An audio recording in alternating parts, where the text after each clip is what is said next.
Welcome in to Check the Mic. Steve Palazzolo and Sam Monson. We're live on YouTube. It is time for our Week 4 NFL preview, Sam. It is. Week 4 already. It is.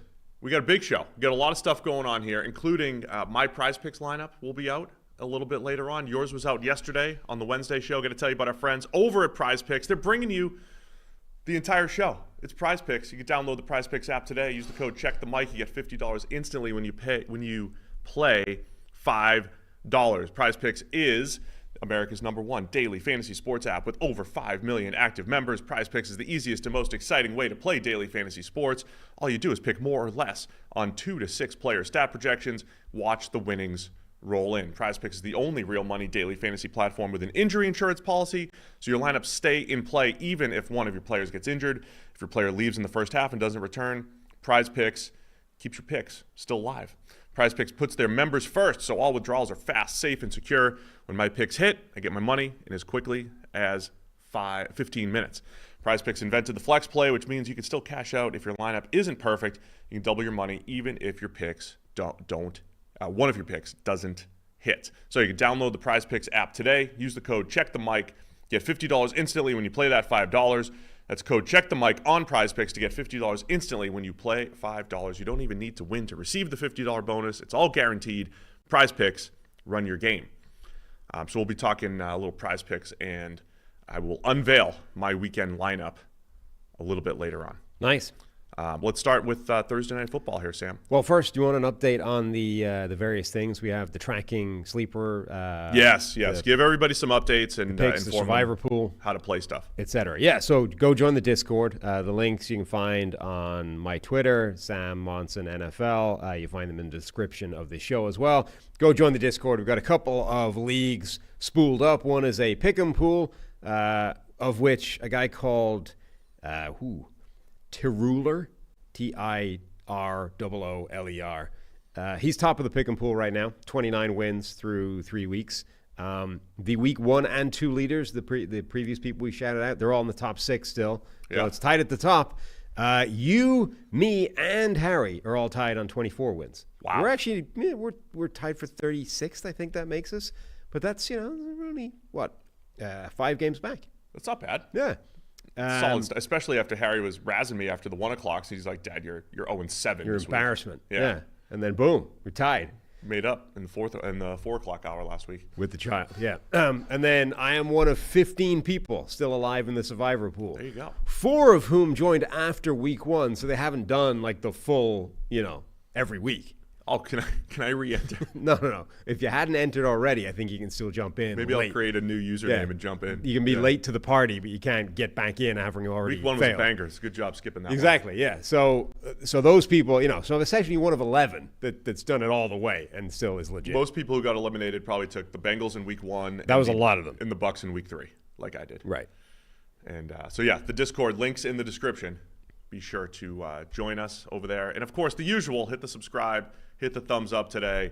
And it's only 35% of you who are listeners who have hit the subscribe button. Yeah, and That's Steve will continue to insult you all the way until you subscribe. It's not insulting. I'm merely spitting facts. That's what we do here on the show. Is the truth. We give you the truth. All right, man. You ready to go? Yep. Thursday Night Football. Now, this is a rare occurrence here. Dallas Cowboys on Thursday Night Football. For years, they play on Thanksgiving, obviously. They didn't play Thursday night games. I think last year they played one against Seattle, but this is a rarity, especially early season. I don't know if it's ever happened before. Dallas playing a September Thursday Night Football game. And division game. And a division game. Dallas Cowboys at the New York Giants. The 2 last place teams in the NFC East at 1 and 2 here. Dallas favored by 5.5 on the road here in New York. Dak's going for like 13 straight wins here over the Giants. Wow. Right up there with Brady against the Bills. There's a couple other long streaks as far as one quarterback winning against another team. So what are we looking for here? Cowboys-Giants. Yeah, so I think the thing that jumps out to me is, are Dallas going to demonstrate a greater capacity for double teaming Malik Neighbors out of the game than the Browns did? Or for some reason, are they just going to watch this guy who's getting like 55, 60% of the team's targets as their really only threat as a passing offense, they're just going to let him do that again, right? Like I'm kind of amazed that the Browns let him do it a week ago. Are Dallas going to let that happen, or are they going to say, no, we're going to dedicate 2 guys to you every single snap and make somebody else, anybody else, beat us? So Dallas's defense against Malik Neighbors, I would say their pass rush too. I mean, the way Dallas's defense has played these last few weeks, getting absolutely gashed against the run. The numbers are insane. By far the worst run defense in the NFL by pretty much every metric. I read out the grades of their defensive tackles in the run game on the Monday show. They're all in the 20s and 30s, which is horrendous. That's really bad.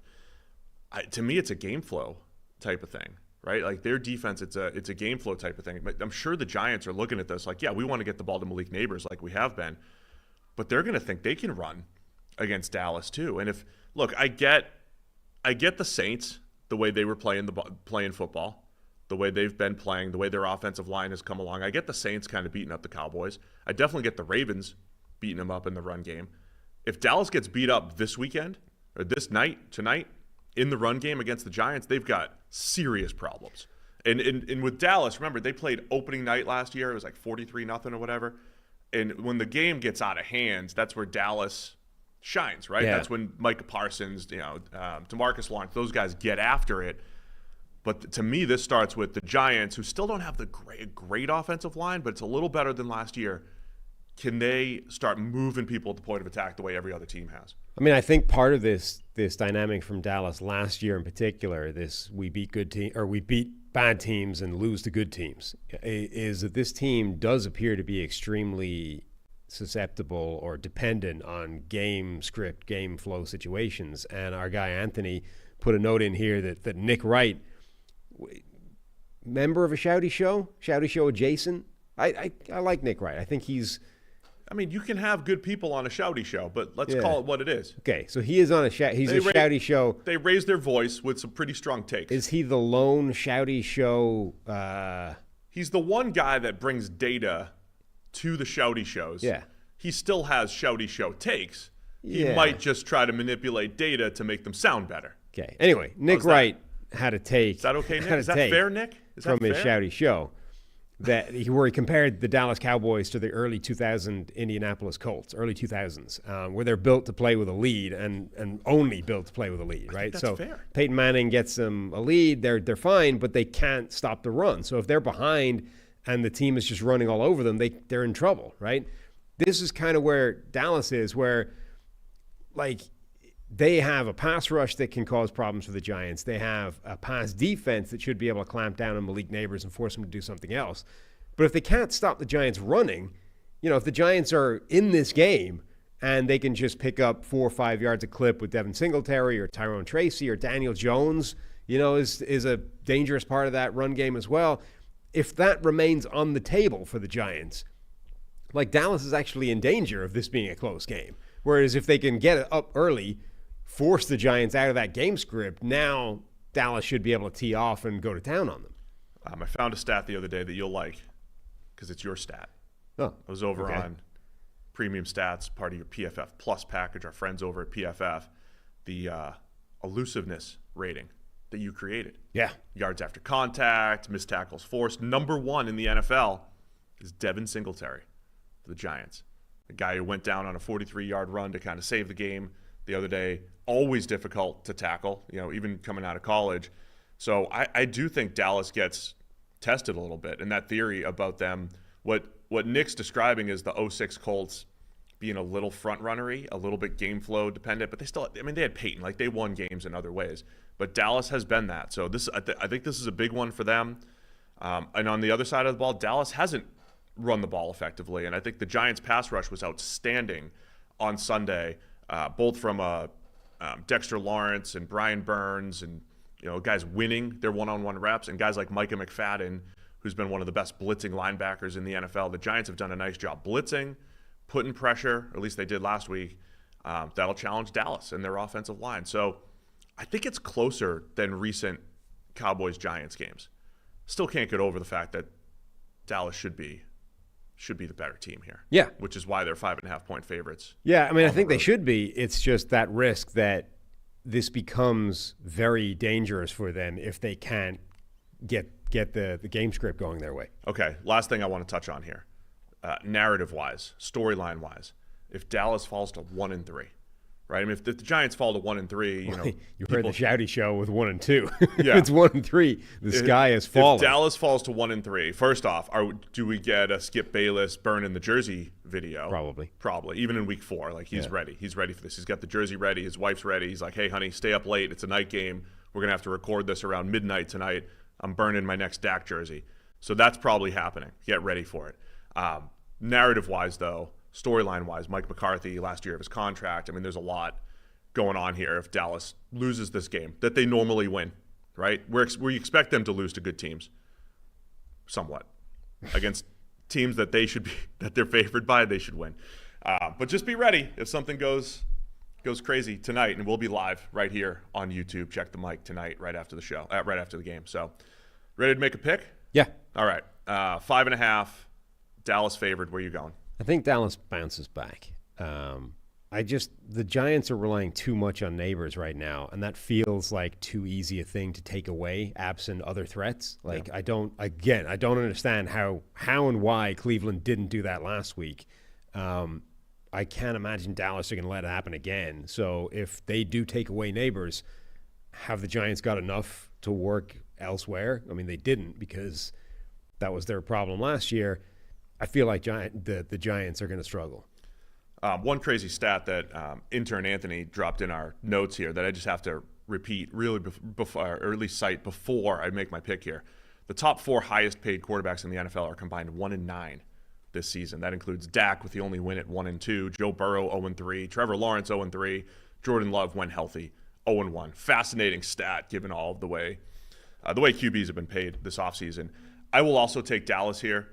Again, these are the types of games that they win. I've seen them bounce back from disappointment over the last couple of years under Mike McCarthy. I expect that to happen again.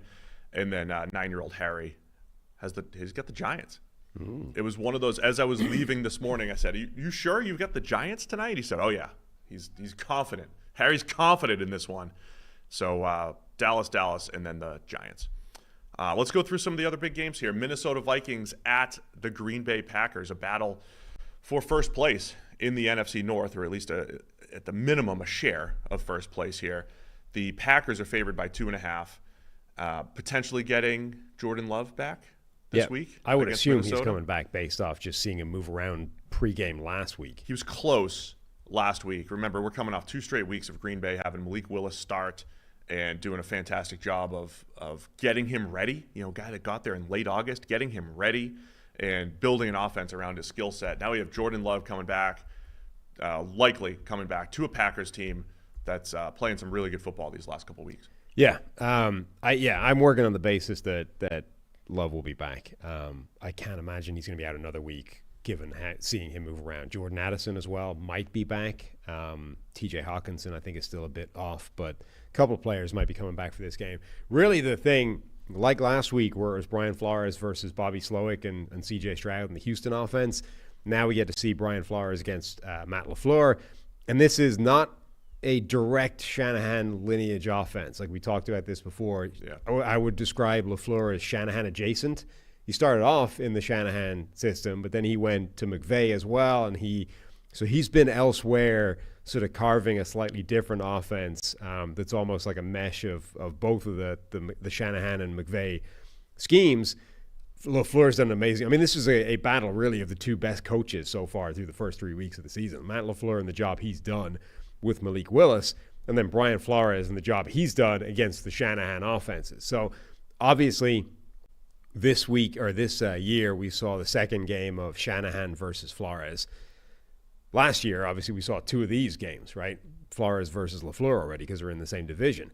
They split that series. It was the Vikings 1-1, the Packers 1-1, and the outcomes in terms of that side of the ball were very different. Early in the season, week 8, midway through the season, they faced, and the Green Bay offense had 270 total yards and 1 turnover. Week 17 they played. Remember, this is when Flores' defense has kind of been found out. The smoke and mirrors have run out. Teams have figured it out. They've got answers. Packers were hot. Yeah, at that time. That also. Week 17, 470 yards and 1 turnover. So 200 extra yards between weeks 8 and 17.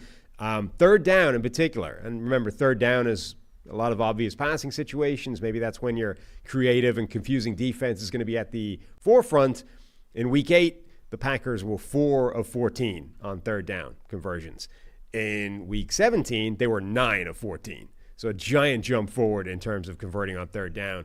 Generally, it fits all the narrative, right? It might still be cherry-picking data to fit that narrative, but the narrative holds that early in the season, this Flores defense is phenomenal, even against Shanahan schemes, even against Shanahan-adjacent schemes.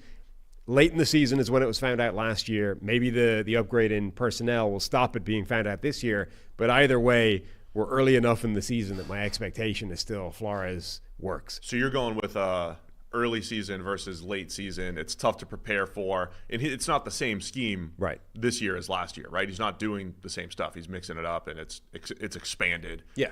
And it's a little different. And it's more potent because the players are better. And the players are better, and they understand it and everything. I wanted to add some numbers to the mix here. Underrated in this whole thing, we talk a lot about Flores creating confusion, right? And he's stacking the line of scrimmage, then dropping back into cover 2 and all these different things. They've stopped the run extremely well against the Shanahan teams. negative EPA, minus 0.12, which is a pretty bad number for the run game against the Niners the last 2 years. Last week against Houston, minus 0.35. Those are just really, really poor numbers, basically, from a run game perspective. Packers were a little bit more successful from a run game perspective when it comes to EPA per play. But here's the one, ready? In the 2 games last year, Minnesota, 0.05 EPA per play. It's about league average-ish. So Packers against Minnesota. The Niners are in a little bit worse. And then last week's Texans were horrendous. So Flores has done, my point is, Flores has done a similar job, or did a similar job in the 2 games last year against the Packers as he's done in the 2 games last year and this year with the 49ers, against the 49ers. Similar EPA per play against.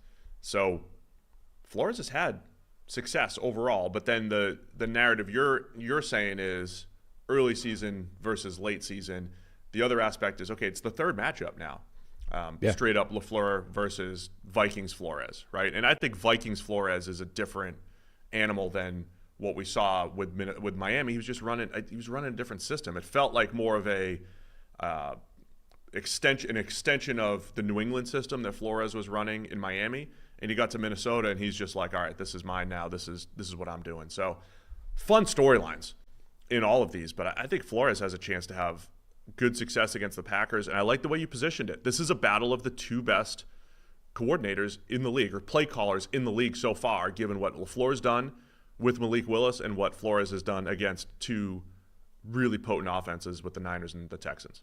Yeah, and then, of course, the other side of the ball, we are on Sam Darnold pumpkin watch. Week 4. That's when it ran out previously.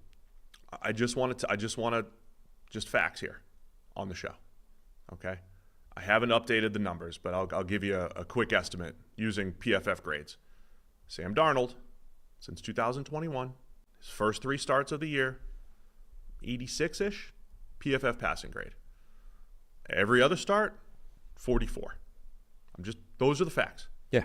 So it doesn't mean this would be bad use of data. This would fit in the bad use of data. If I'm like, well, he's going to be back in the 40s this week, that's what the data says. I am merely telling you what has happened in the past. Yeah. But man, give Sam Darnold credit for how he's playing right now.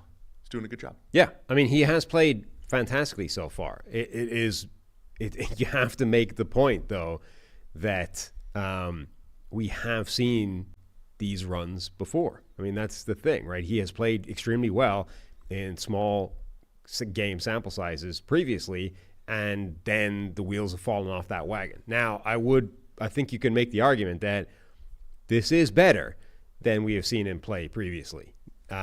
It may be the best we've seen him, but that Panthers run, it's pretty close. That first 3 games with the Panthers, and everyone's like, hey, Sam Darnold, it was the Jets. It was all their fault. Look at him. Carolina, now he's fixed. It was pretty close to this in terms of down-to-down performance. Now, he's been way more productive in terms of he had 8 touchdowns like way more touchdowns, et cetera, for the Vikings than with Carolina. Like some box score numbers are a lot better. But I think you can argue that he was pretty close in those first 3 games for Carolina. Point being, we've kind of seen these runs before. Now is when it starts to get into uncharted territory, right? Is Kevin O'Connell actually repairing Sam Darnold, or have we just caught a good end of variance that was somewhat expected? Green Bay's pass rush really came alive last week. Now, again, it was against the Titans. They've awoken many pass rushes early in the season, but something to keep an eye on. Green Bay running deeper on the defensive front, I think, than they have in years past, with guys that can get after the quarterback. And then the Vikings, and even more impressive, I think, for Darnold, he does have he's been working behind the 10th worst pass blocking grade in the NFL per PFF to put up the numbers that he has: 8 touchdowns, 2 picks, and a really good start to the season for Sam Darnold. So should be a fun game. It's 1 o'clock Sunday. Anything else to add before we make our picks? No. All right. Packers by 2.5 here at home. I'm going Minnesota. I learned my lesson last week, and I'm buying early season Flores. There's always a team that has the fans jump into the mentions and say, I only showed up to tell you haters that you picked against my team and you were wrong. And it's been the Vikings. Vikings fans are leading in the "you guys are haters" early in the season comments. Yeah. I mean, last week I bought into the idea that Stroud would do better than Purdy against that defense. And he didn't. Too. He did not. Lesson not learned on my end. I'll take Green Bay to cover the 2.5. I think LaFleur and the Packers will have – I'm going to go based off of late last year. They had some better answers against this Minnesota defense. Harry's going with the Vikings, though. So you got the Vikes, I got the Packers, and Harry's going Vikings here. 2.5, Green Bay favored. Per FanDuel. Thank you to our friends over at FanDuel. Buffalo Bills at the Baltimore Ravens Sunday night. Wow, it's a nice little Sunday night football game. I'm not going to wait all day for this game, as the song implies. No? Got other work to do. But this is a good one to wait for. You will be waiting, though. I mean, you'll be doing other things as well. There are other games happening. But you're still I'll be locked in. I'll be locked in Sunday night. 12 other NFL football games that day. But Ravens are favored by 2.5 here. Your undefeated Bills, number one atop so many power rankings because of how they've just done this, and they just did it in prime time, undressing the Jags on Monday Night Football.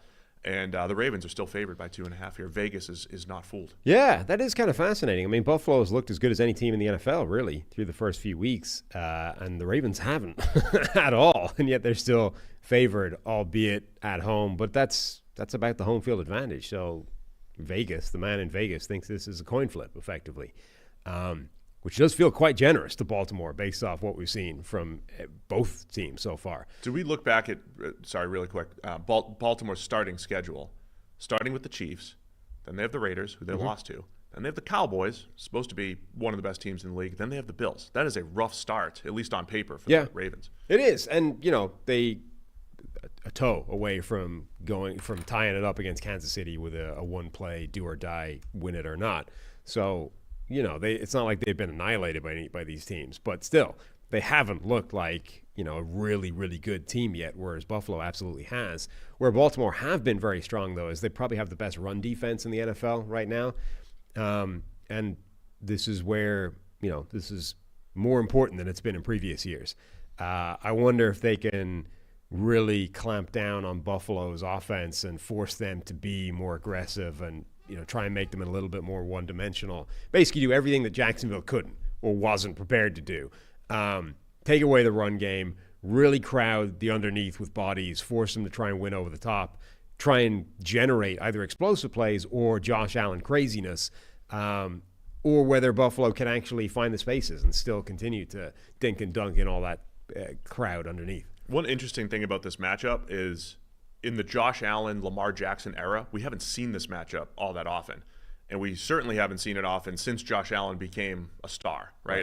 Let's use 2020 as the cutoff for Josh Allen becoming a star. That season, the Bills beat the Ravens in the divisional playoff game in 2020, 17-3.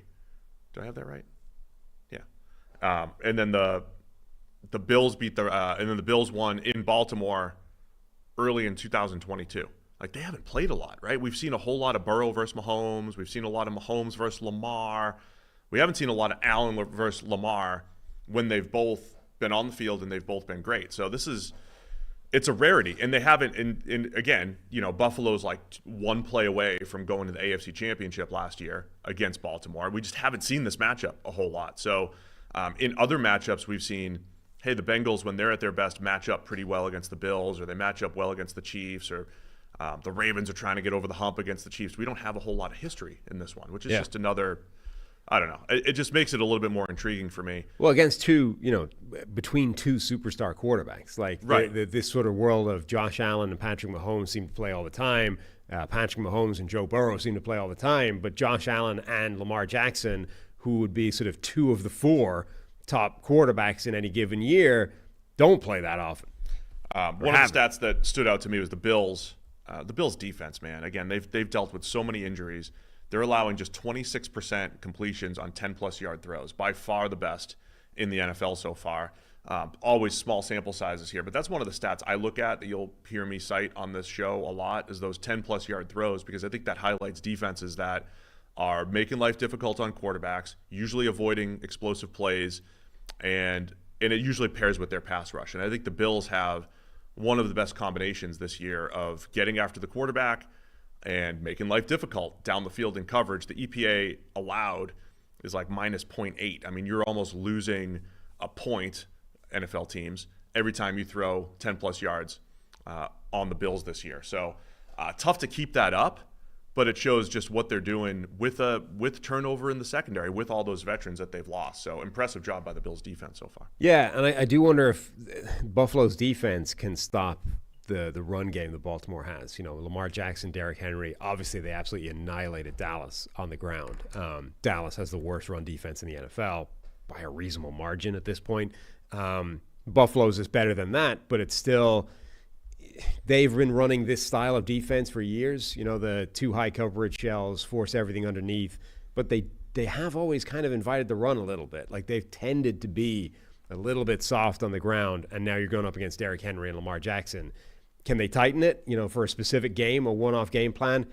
Let's concentrate more on that than we normally do. Or is that going to be an area where Baltimore can have continued sustained success and theoretically keep the game in their favor?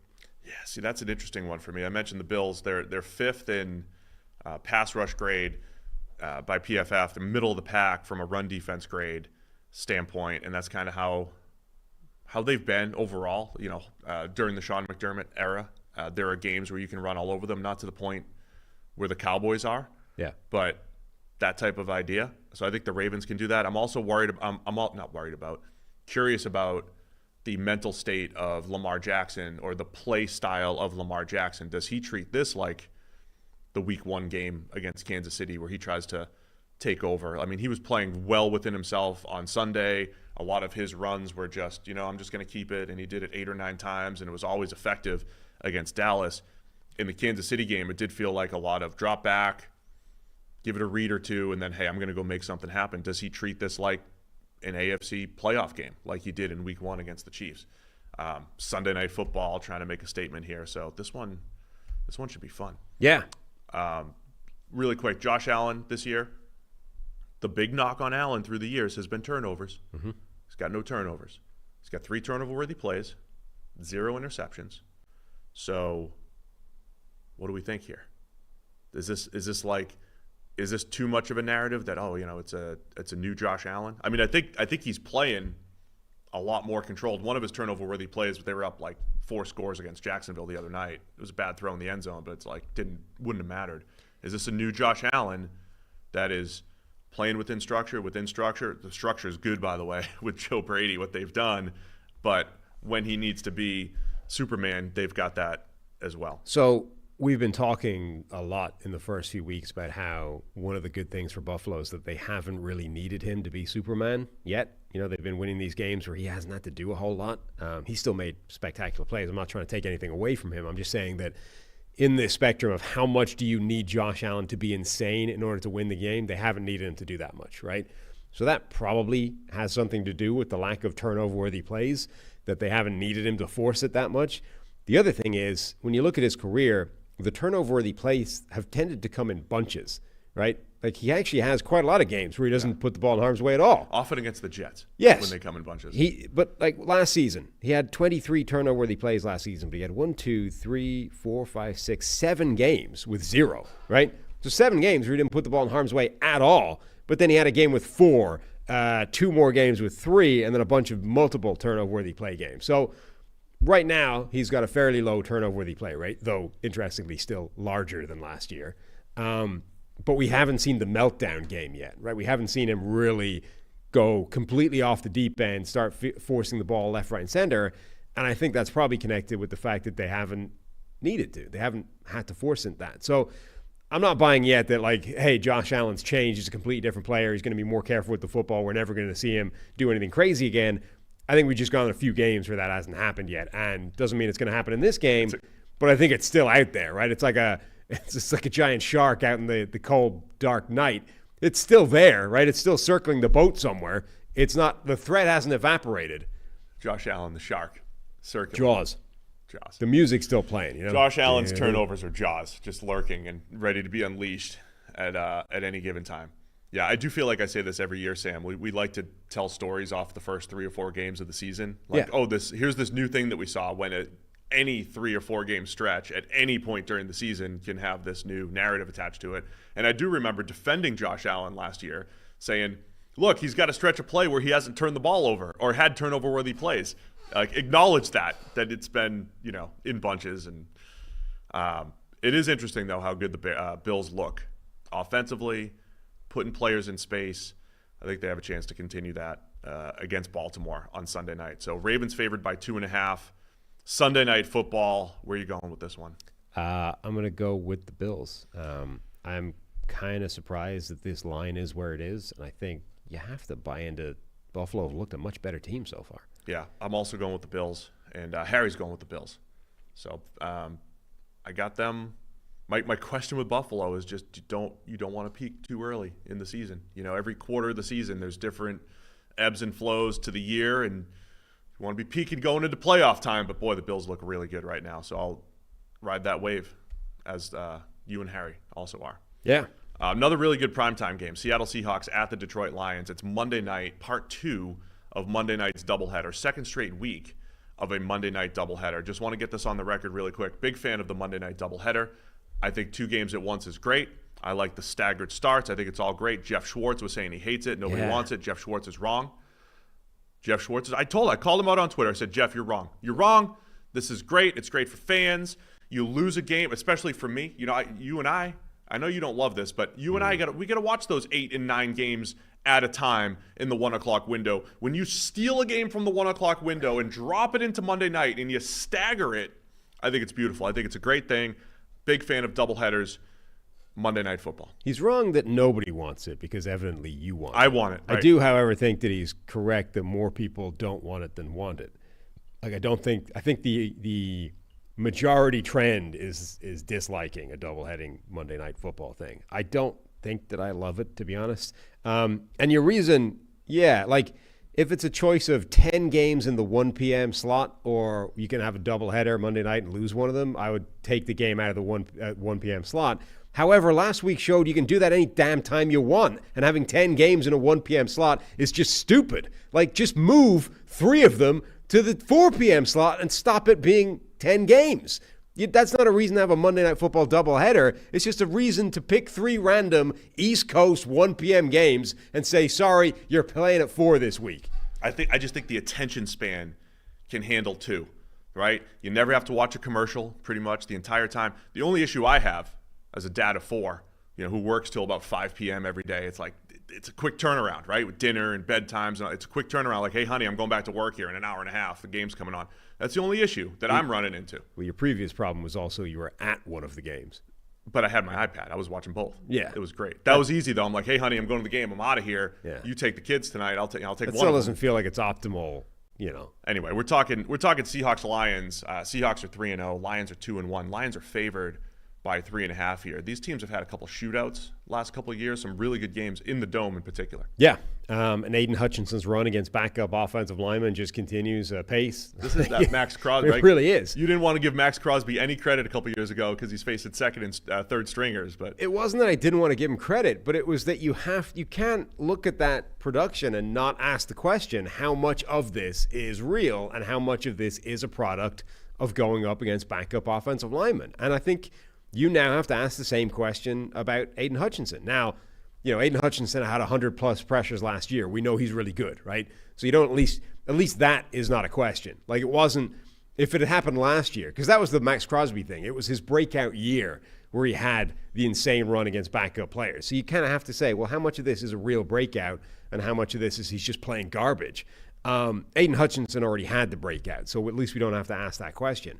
But he's leading the league by 7 pressures over at PFF.com. He's got 2 more sacks than anybody else. Like, you do have to at least ask the question, how much of a 94 pass rushing grade, 7 pressures more than anybody else, 2 sacks more than anybody else, is he hasn't yet faced a real offensive lineman? I mean, so that's fine. Like, if you're trying to unpack, is Aiden Hutchinson actually better this year than Micah Parsons and TJ Watt and Myles Garrett? If you're trying to have that conversation, fine. I am of the mind, though, that it's okay to beat up on your advantages, right? It's okay. Of course it's okay. It's okay. It's good to dominate when you have the advantage. You should, and you should do it in an emphatic fashion. That's what Aiden Hutchinson has done. And for the purposes of this game, it means that once again, Aiden Hutchinson is a singularly defining player in this game, because Seattle, again, like we said before, their entire week has to be about what are the plays that are on the table against Aiden Hutchinson and how much extra resources are we sending to him every single play. In Seattle's offensive line, they struggled. I mean, they win pretty handily last week. Had Tua been there, maybe it's a lot closer.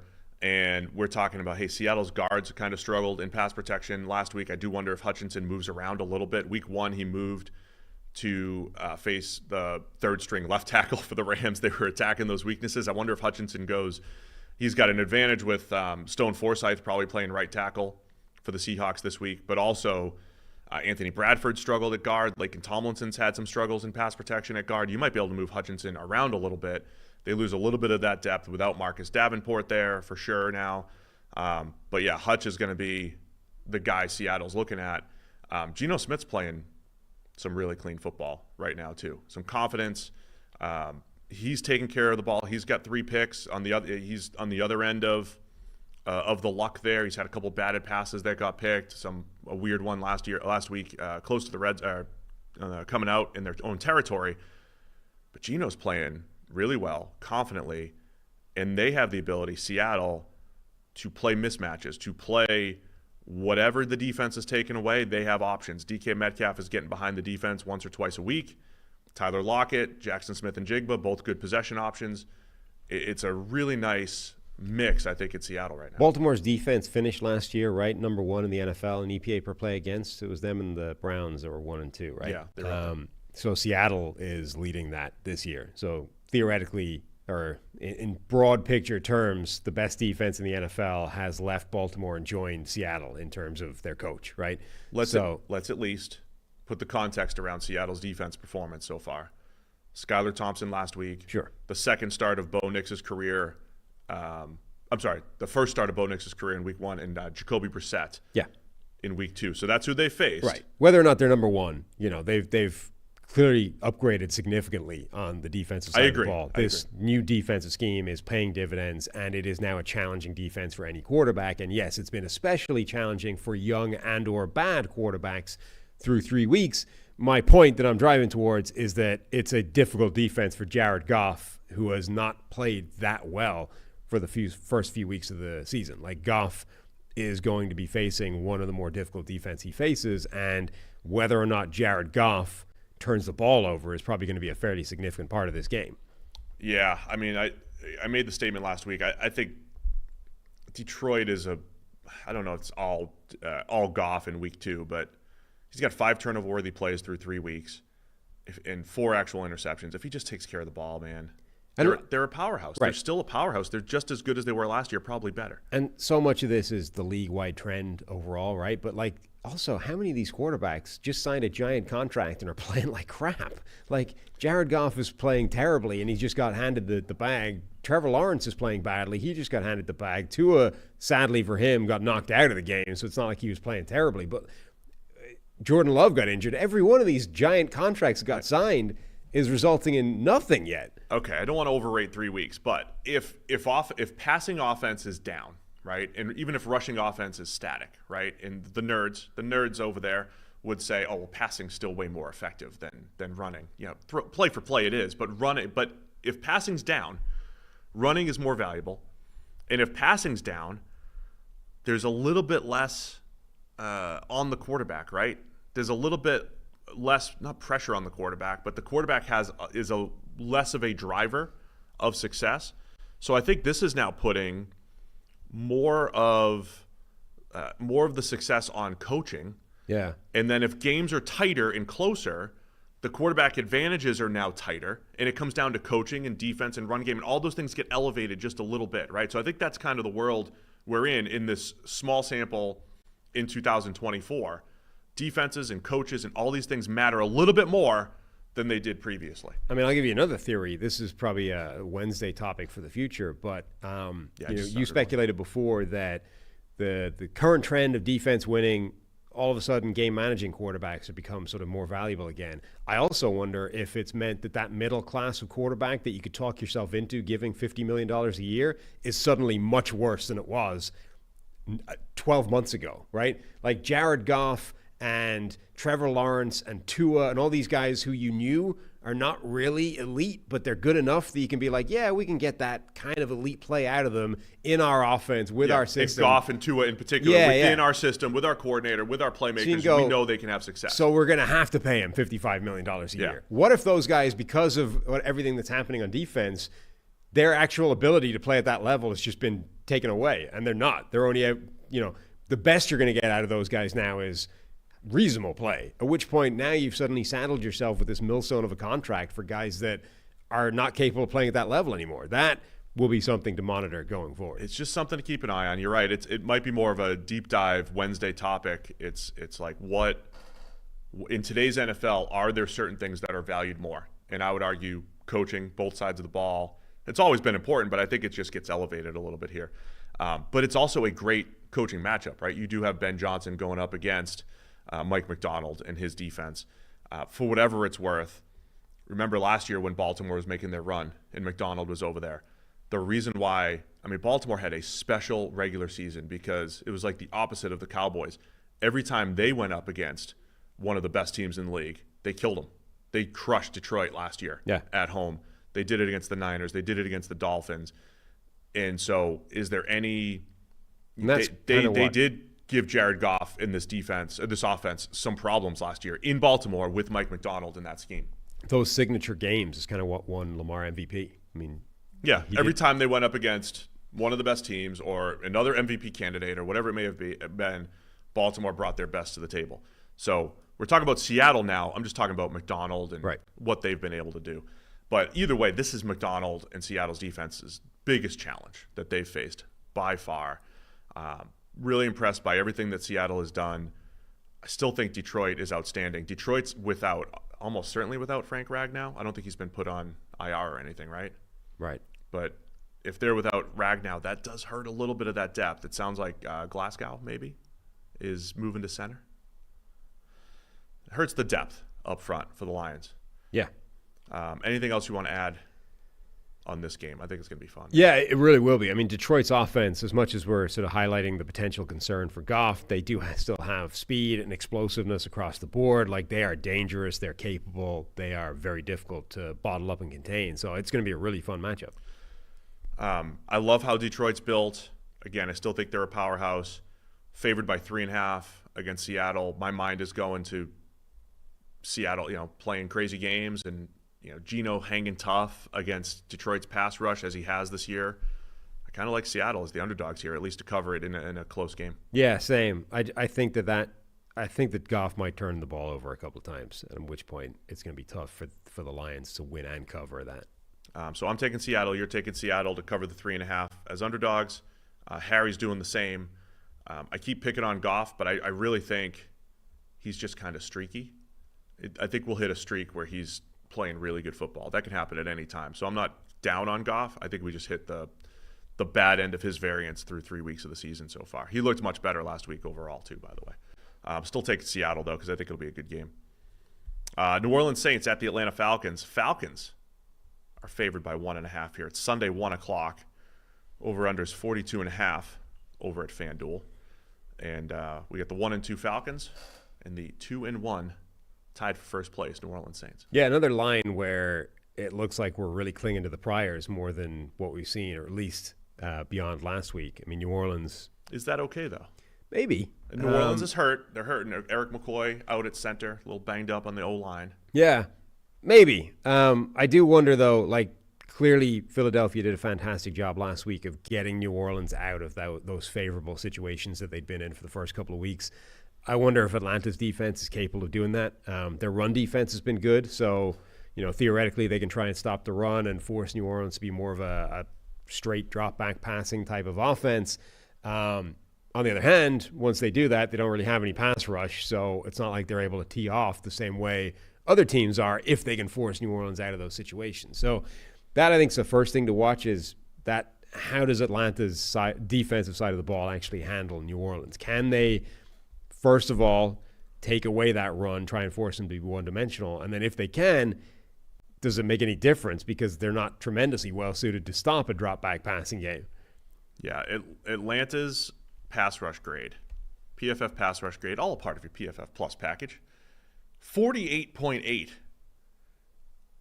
Second place is the Panthers at 55.9. Like, the Falcons are in a different world of pass rush futility this year when it comes to just down-to-down, defeating blocks, and creating havoc on opposing offenses. Now, I will say, again, adding context to 3 weeks, when you look at the teams that they've played, right, hyper-mobile quarterback in Justin Fields, mobile quarterback in Jalen Hurts, and then dangerously mobile quarterback in Patrick Mahomes. And these are the offensive lines. I mean, no. So when you watch how they're rushing, right? So Matthew Judon, they trade for Matthew Judon. You just think they're mush rushing? Yes. You trade for Matthew Judon. He's your one source of pressure. He could be your Montez Sweat, the guy that's going to get pressure, 50 a season, and then someone else has to try and find it. When you watch, certainly against Kansas City, when you watch how they're deploying Judon, they're not sending him and saying, pin your ears back and go get some pressure. Like, Judon was effectively spying Mahomes for half those rushes. Like that, the one guy that should be able to get pressure is not, because they're not rushing those guys like that. So this is a different quarterback. It's not like Derek Carr is a statue, but he would be the least mobile quarterback they face so far. Theoretically, if they want to, they can, I think, turn those guys loose more than they have in the first few weeks. And then we get a better idea of what they can actually do if they try and get pressure. Fair point. It's a fair point. I didn't love the Falcons' pass rush coming into the season anyway. Yeah, to be clear, I don't think it's good, but I don't know that we've got a fair reflection of how non-good it is yet. No, I think that's a fair answer here. Other side of the ball, with the Falcons, I think they've been kind of limited, right? They're one of the bottom 5 teams as far as passing yards on 10-plus yard throws. I think they're Zach Robinson trying to still figure out what Kirk Cousins can do. He's got a page of the playbook to throw out, that 4th and 1 play. We're just going to trash it, right, for the foreseeable future. But yeah, still trying to figure that out. They have done a good job of getting the ball to Bijan Robinson. You could also kind of sense, I think, Cousins and just the chemistry with the receivers. He does seem to have a good feel for Darnell Mooney. Him and Drake London still a little bit off. I think that'll get there at some point.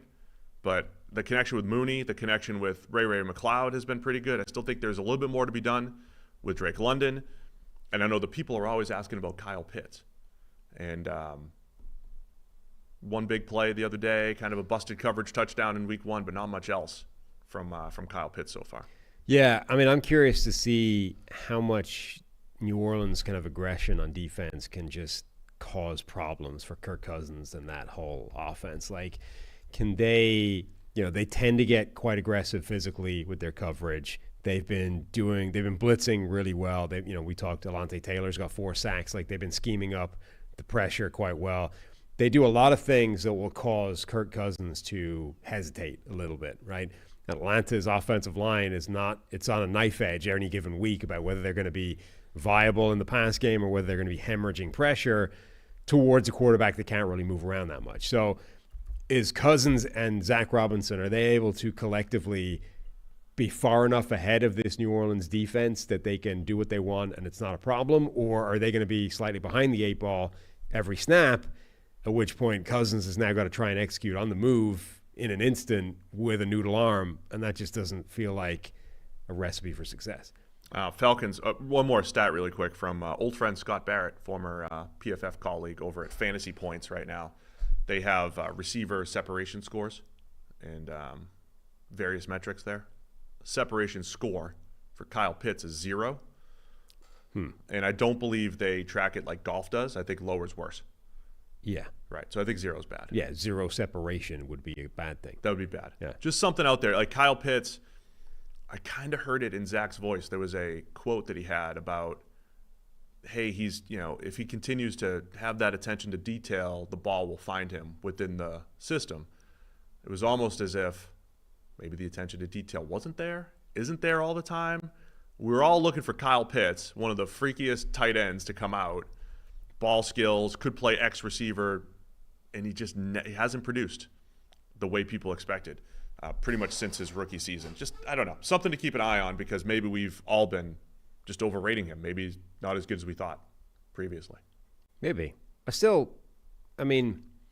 don't know. I watch his tape and I still see special traits and abilities, and I just don't quite understand. Now, maybe it is an attention to detail thing and he's not on the same page and a lot of the time, and he's, it's a work thing, but when you watch him play, it still feels like he should be a much bigger part of this offense than he is. The Falcons offensive line, this has been a story for us here as well, right? A very good run blocking offensive line under Arthur Smith. Had massive concerns about them in more of a pure drop back system than they're in right now. Now they're also hurt. So you have Caleb McGarry at right tackle injured, center Drew Dahlman injured, 2/5 of their offensive line with really, I don't want to say unproven, but Storm Norton playing right tackle, somewhat proven that he's a below average tackle. Right. Proven in a bad way. Yeah.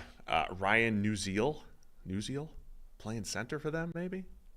I don't know. There's some questions there. Going up against a team that's going to be blitzing, going to be aggressive in coverage, going to be trying to create chaos and havoc and hesitation.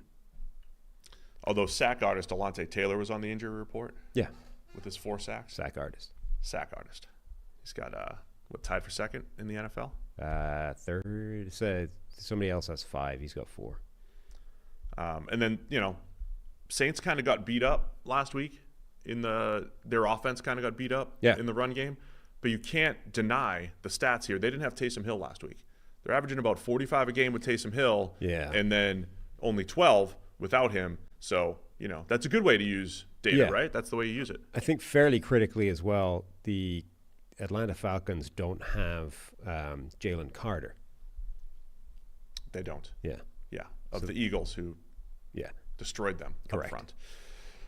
I like this game, man. I think this will be a fun one. Weird stuff happens in these NFC South matchups, right? Even when the Falcons felt overwhelmed at times against Drew Brees, they would fight back and vice versa. This was a great battle of Matt Ryan and Drew Brees for years. So it's a good fun rivalry here.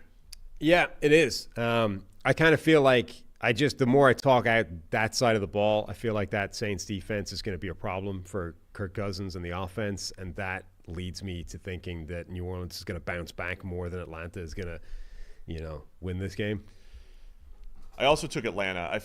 New Orleans. I'm also taking New Orleans. Harry's taking New Orleans as 1.5 point underdogs. I'm not saying this is right. When I'm looking at a lot of these spreads this week, I'm just thinking the team that might be better is the underdog, and that doesn't always work. But the underdog, like Buffalo and Baltimore, the Saints in Atlanta, the team that might be better, even Seattle and Detroit. Seattle's close, but teams that are pretty close. Kind of rolling with some of these underdogs here, so give me the Saints. Yep. To cover the 1.5. So you, me, and Harry all going Saints here. Sunday, 1 o'clock, Saints Falcons. Sunday at 4:25, we got the Kansas City Chiefs at whatever is left of the Los Angeles Chargers.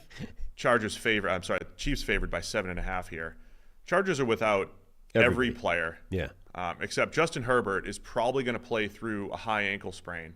So he'll at least play.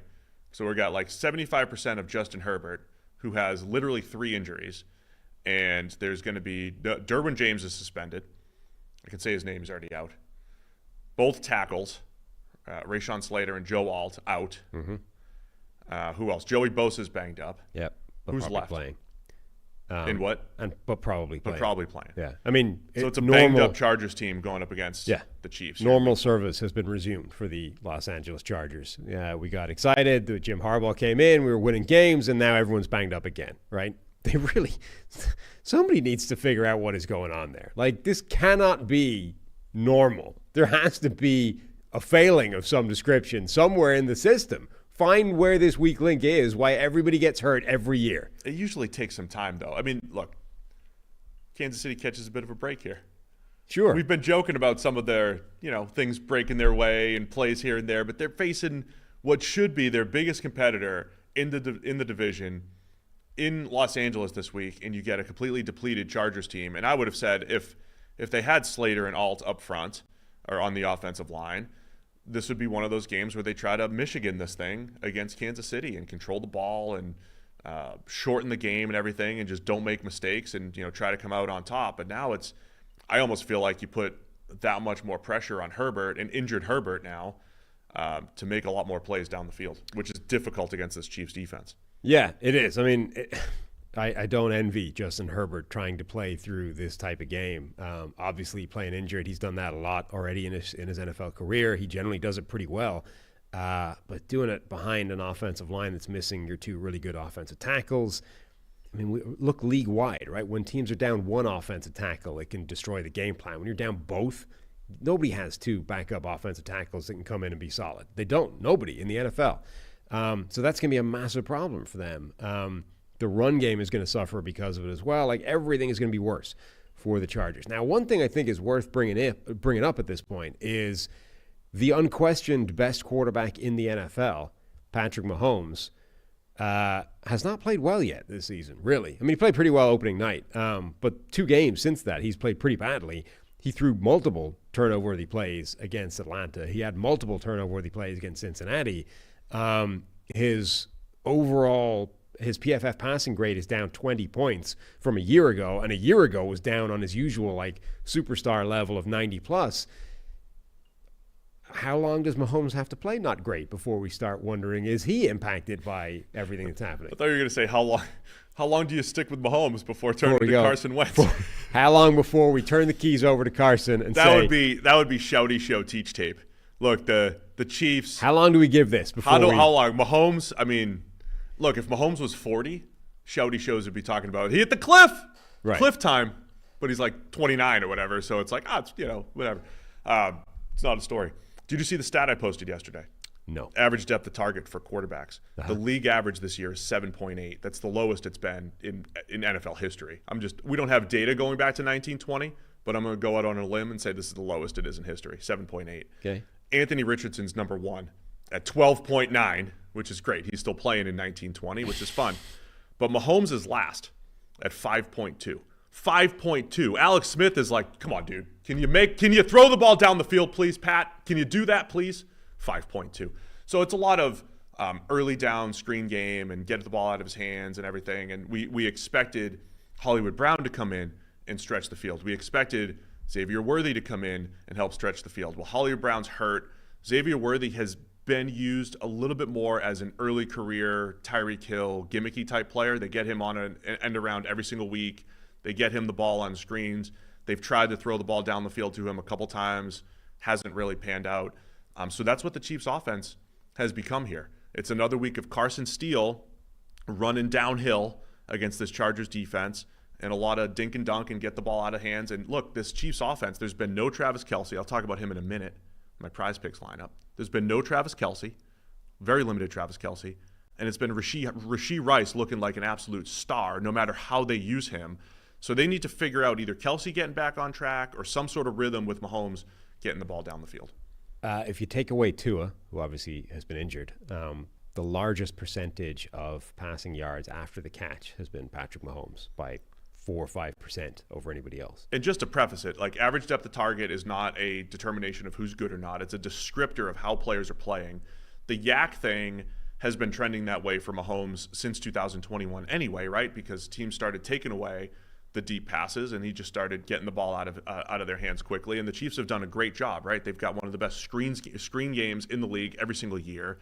Mahomes makes quick decisions, gets the ball to players in space. Guys like Rashee Rice have been fantastic after the catch. But for whatever reason, this year, they're just a little bit off. And Mahomes has been making some bad decisions. He's got the most turnover-worthy plays on 10-plus yard throws.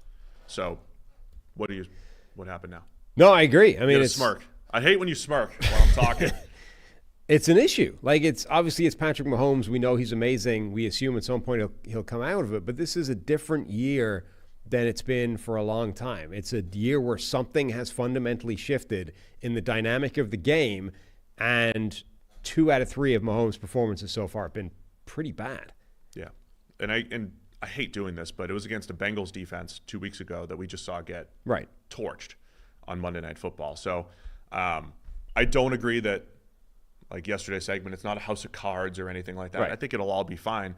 Mahomes also, they had these runs last year. We were having these conversations. This is the worst offense in the Mahomes era and this and that. He had a bad game on Christmas against the Raiders. He'll be fine, but they have to, I mean, it's the season. The ebbs and flows of the season. They have to figure out some other answers here.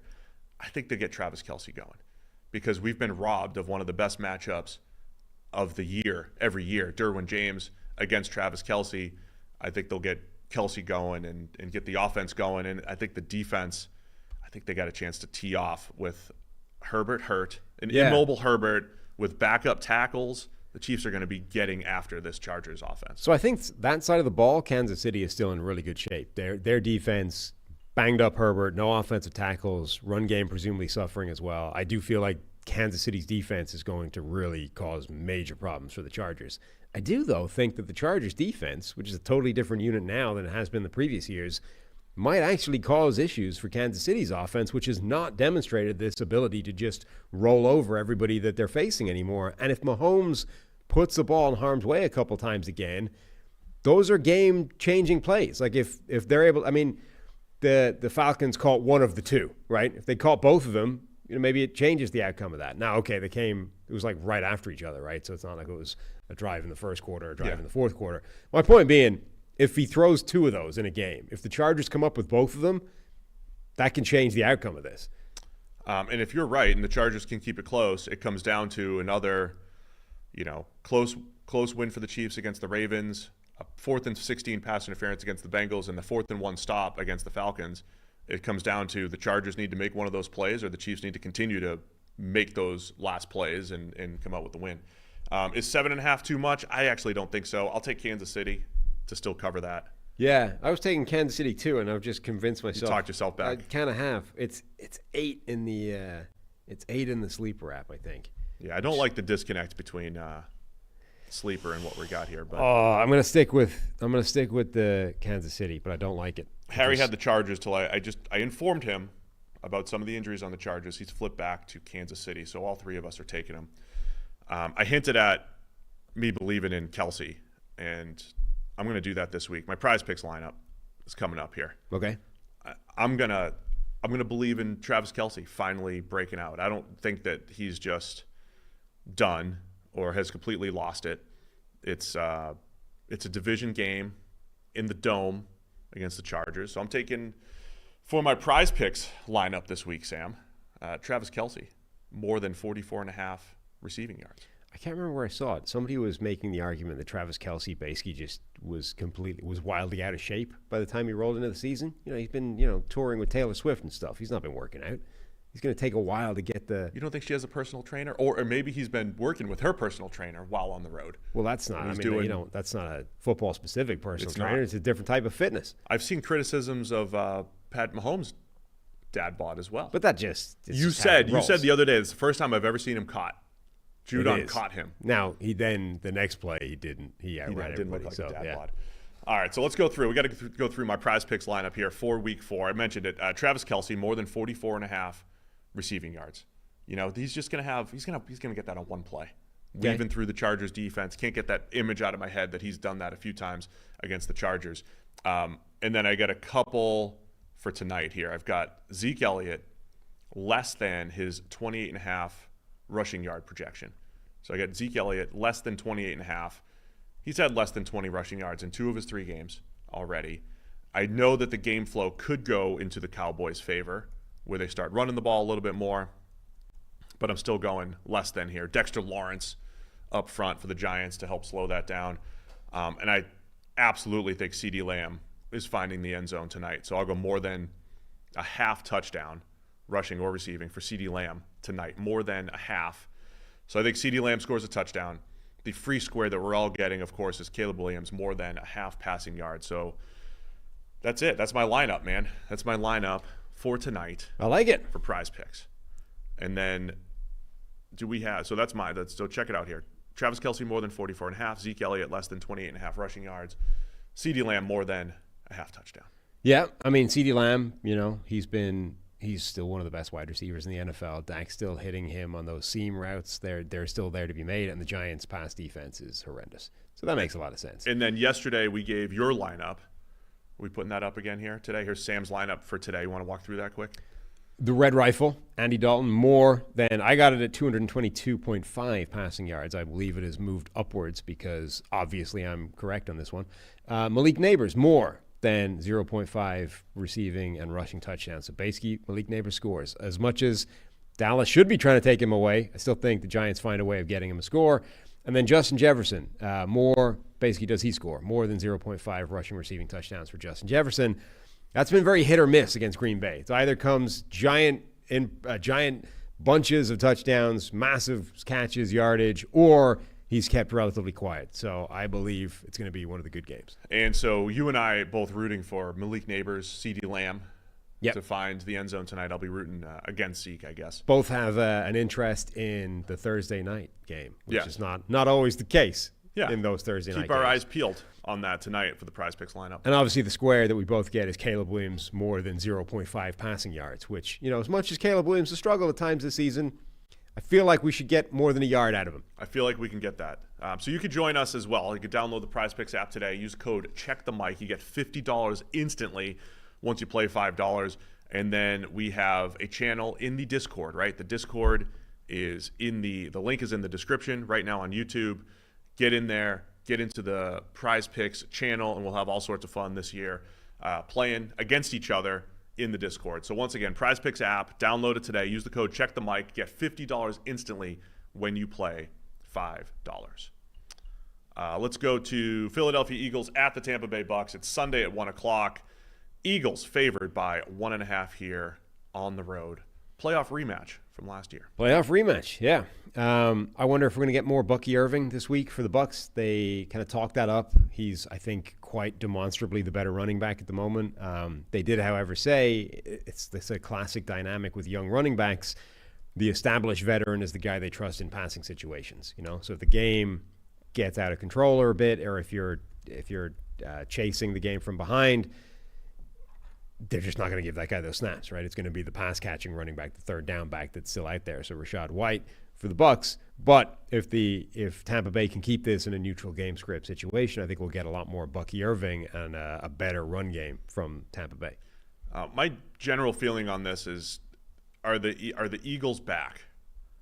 Are the Eagles actually what I thought they were for most of last year until they fell apart? What they were in 2022. Last week, I think, was the best their defense has played in over a year. I mean, in a long, long time. The best Eagles defense we've seen. And it was against a hot Saints team. This was the first time I've seen them cover routes over the middle of the field. I mean, it's the first time they actually covered well in a long time and rushed the passer. And you see Jalen Carter playing like he can. Best game in about a year for him since last September. Is this Eagles team back? So I want to go back to the playoff game when the Bucks just ran up and down the field on the Eagles. To me, that was just a different Eagles team, right? The second half of the year, Eagles last year was awful. They went from one of the best teams to one of the worst teams, and they never got out of it. And those questions about, do you need to be on a hot streak when you go into the playoffs, or can you go in cold? It was like they went in cold and they stayed cold and they got eliminated in the first round by the Tampa Bay Bucks. Yeah. But it looks like a different Eagles team, at least in 1 week. Yeah, it did. It did for a week. That's definitely true. Question is, does that continue? They started to finally play to their capability. Yeah. And if they do that again, I'm just saying, if they do that again, they should win up front Sure. against the Bucs, against everybody but Tristan Wirfs. They should put Baker under pressure. And as much as we just went back on the Baker bandwagon and he, gutsied the win in week 2 with some scrambles and everything, he's been a little off in the pass game, especially the last couple weeks, Baker Mayfield. So if this Eagles defense plays anything close to last week, I think they win this game. Sure. As Drake Holliday in the chat put it, the question is always, will Baker have a good game or a bad game? And that kind of sums up where Tampa Bay is. Baker had a bad game last week, right on cue. And consequently, they got wrecked by Denver, of all teams. Previously, Baker had good games, and that's why they won those games. I think it's a big part of it. I mean, he's a really important player for them. The other element, though, is Philadelphia is really banged up now. Like, A.J. Brown is still man down. Yeah. Devontae Smith got KO'd by a ridiculous hit in the game. They're very banged up. I mean, Dallas Goedert was needed to have a big game and stand up to be counted because they had nobody else left, and he did. But they're kind of in that situation where they're very thin now. The other part of this was the whole narrative last year was Jalen Hurts and his struggles against any type of blitz-heavy attack, or any blitz, right? Handling the blitz last year. They didn't handle it well in the playoff game. Todd Bowles, we know, going to blitz like crazy. Interesting Tampa Bay defense. It's probably not as – they're usually pretty dominant against the run, right? They'll have a couple bad games here and there, but they're usually a team that forces you to win through the air. And then they'll kind of be hit or miss as far as, are they getting home that day? Are they covering well on the back end? They might give up a lot in the pass game in a given week. But the blitz answers, again, coming up for Jalen Hurts and the Eagles. And that becomes more difficult when you don't have Devontae Smith, who is going to be their high-volume slot receiver, if you don't have A.J. Brown to throw it up to. The depth is definitely getting depleted for Philly. But they get Saquon Barkley. They get Saquon, and again, my theory on him is he ran a lot. He had a lot of negative runs and nothing runs throughout his entire career, dating back all the way to Penn State. But he's always got a 50-plus in him. It's exactly what won them the game last week against the Saints. So it really could come down to that as well, which is can Saquon break off a big one as well and kind of overcome some of the injuries that the Eagles have here. Yeah. Lane Johnson's going to be out, right? With that concussion that he had last week? I don't know for sure. I would assume so. I mean, I don't know. A.J. Brown is 50-50 to play maybe? My assumption is that A.J. Brown won't play, Lane Johnson won't play, and then Devontae Smith I'm less sure about. This one's tough just because there is a lot of that. Even Chris Godwin and Mike Evans were limited in the one practice that we have. Right. I think this one's a tough one because there's a lot of key players that are seemingly 50-50 or 60-40 to play in this game. Yeah. Either way, I'm kind of buying into the Eagles being a different team. Apparently, yeah. One display against New Orleans, and you're like, Philly's back. Was it all her? But it wasn't like they weren't horrendous against the Falcons. You came out of that first game extremely disappointed, and you certainly were not singing their praises after the Atlanta game either. You have gone one game, and you're like, that's it. That's all I need to see. I believe I'm consistent, though, because I was giving the Saints a ton of credit. They were back. Saints were back. I said, hey, Saints are back, right? They're 45-point per game type of team. Well, at least you'd seen 2 games of them. Right? So I had the Saints, and then they shut down my Saints. Yeah. Right? So now, they didn't have Taysom Hill. They didn't have Taysom Hill. Fair. So it's less of a one-game thing and more just a transitive property. Yeah. You've said, I believed in the Saints, and they just beat the Saints, so they must be for real. If they could shut down Clint Kubiak's Saints, imagine what they'll do against Liam Cohen's Bucks, I guess. Yeah. But yeah, Eagles favored by 1.5 here at Tampa Bay. I think the Eagles are a better team. I think they win and cover. Yeah. I believe that's probably true as well. But yeah, the issue is if you don't have A.J. Brown and Devontae Smith, it's a lot. Dallas Goedert, Saquon. It's a very different offense. Jahan if you don't Dotson, have those guys. It's a lot of questions there. I just want to get Baker's where's his passing grade this year? It's not going to be good. It's not that good, huh? No. Because even in week 2, it wasn't very good. Yeah. 66.4, 5 turnover-worthy plays. Yikes. So he had that dominant game against Washington, who might be the worst defense in the league, by the way. Yeah. Overshadowed by Jaden Daniels' brilliance. Jalen Hurts, by the way, has the most turnover-worthy plays in the league. He does. 8. 3 in the red zone, 2. Remember, so that's my thing on the Eagles, right? If you take away some of those errors that, like, Jalen Hurts is not going to play at that clip all year, I don't think. You take away a few of those, and he's got 2 end zone interceptions. They are moving the ball. Yeah, I mean, last week we talked about how many massive high leverage plays the Saints defense and special teams needed to keep that close. Like, Philadelphia should have been fairly comfortably ahead in that game. It is just kind of funny, though. Like, Jalen Hurts leading the league in turnover-worthy plays, has 4 interceptions, et cetera, et cetera. Meanwhile, the offseason was all about how he'd gone on a record, hadn't thrown an interception in training camp. None. We're keeping track. It's like 187 pass attempts in training camp without a single interception. And it was funny at the time because that's just a ridiculous thing to be keeping track of. But it didn't seem like a positive necessarily. Like, that's not necessarily a good thing. And then we hit the opening day and it's like, ding, ding, ding. Immediately the ball is just flying to the defense. It is something to keep an eye on here. So, all right. Let's go. Where are you going in this game? Philly. Harry's also taking Philly. Let's cover the 1.5 here at Tampa Bay. Speaking of Washington, the Commanders are at Arizona Sunday at 4:05. Arizona favored by 3.5 here. It is a battle. So Jaden Daniels versus Kyler Murray, owners of, I would say, the 2 best quarterback games of the season so far. Kyler Murray week 2 against the Rams, and then Jaden Daniels Monday Night Football against the Bengals. So what do we get this week? Commanders Cardinals, which looks way more attractive here in week 4 than it did maybe coming into the season. This is a really fun game. The Dark Horse Bowl, right? You've got Arizona, who's this dark horse team that can really do damage with their offense. Their defense isn't good. You got Washington, same idea. They can really do damage on offense as well. And their defense, as you just described, might be the worst defense in the NFL. You've also got the Cliff Kingsbury revenge game. Cliff bringing his college-y offense back to Arizona and showing them what they're missing. There's a lot of similarities between Jaden Daniels and Kyler Murray as well. Like, both incredibly dynamic athletes, good arms, good deep ball. Like, this is a really fun matchup, I think. Yeah, it really is. Again, I think Daniels deserves a ton of credit for how he played Monday night, how he's played generally, right? I mean, even his first 2 weeks as a rookie, he did a lot of good stuff there. Was out of this world. Monday Night Football against the Bengals. Comfort level. He's completing 80% of his passes this year. That's nuts. Commanders defense, though, as I said, they have given it up quite a bit. Week 1 against the Bucs, they were a little bit better against the Giants. It's the Giants offense. In week 2, they didn't make a stop, really, against the Bengals. They made a couple, 4th down stops against Cincinnati, and that was it. So this could be an absolute shootout because I don't trust the Cardinals defense either. Right. I think they're overmatched every week in the trenches. I just don't trust them up front, other than the Barbarian, of course. That's it.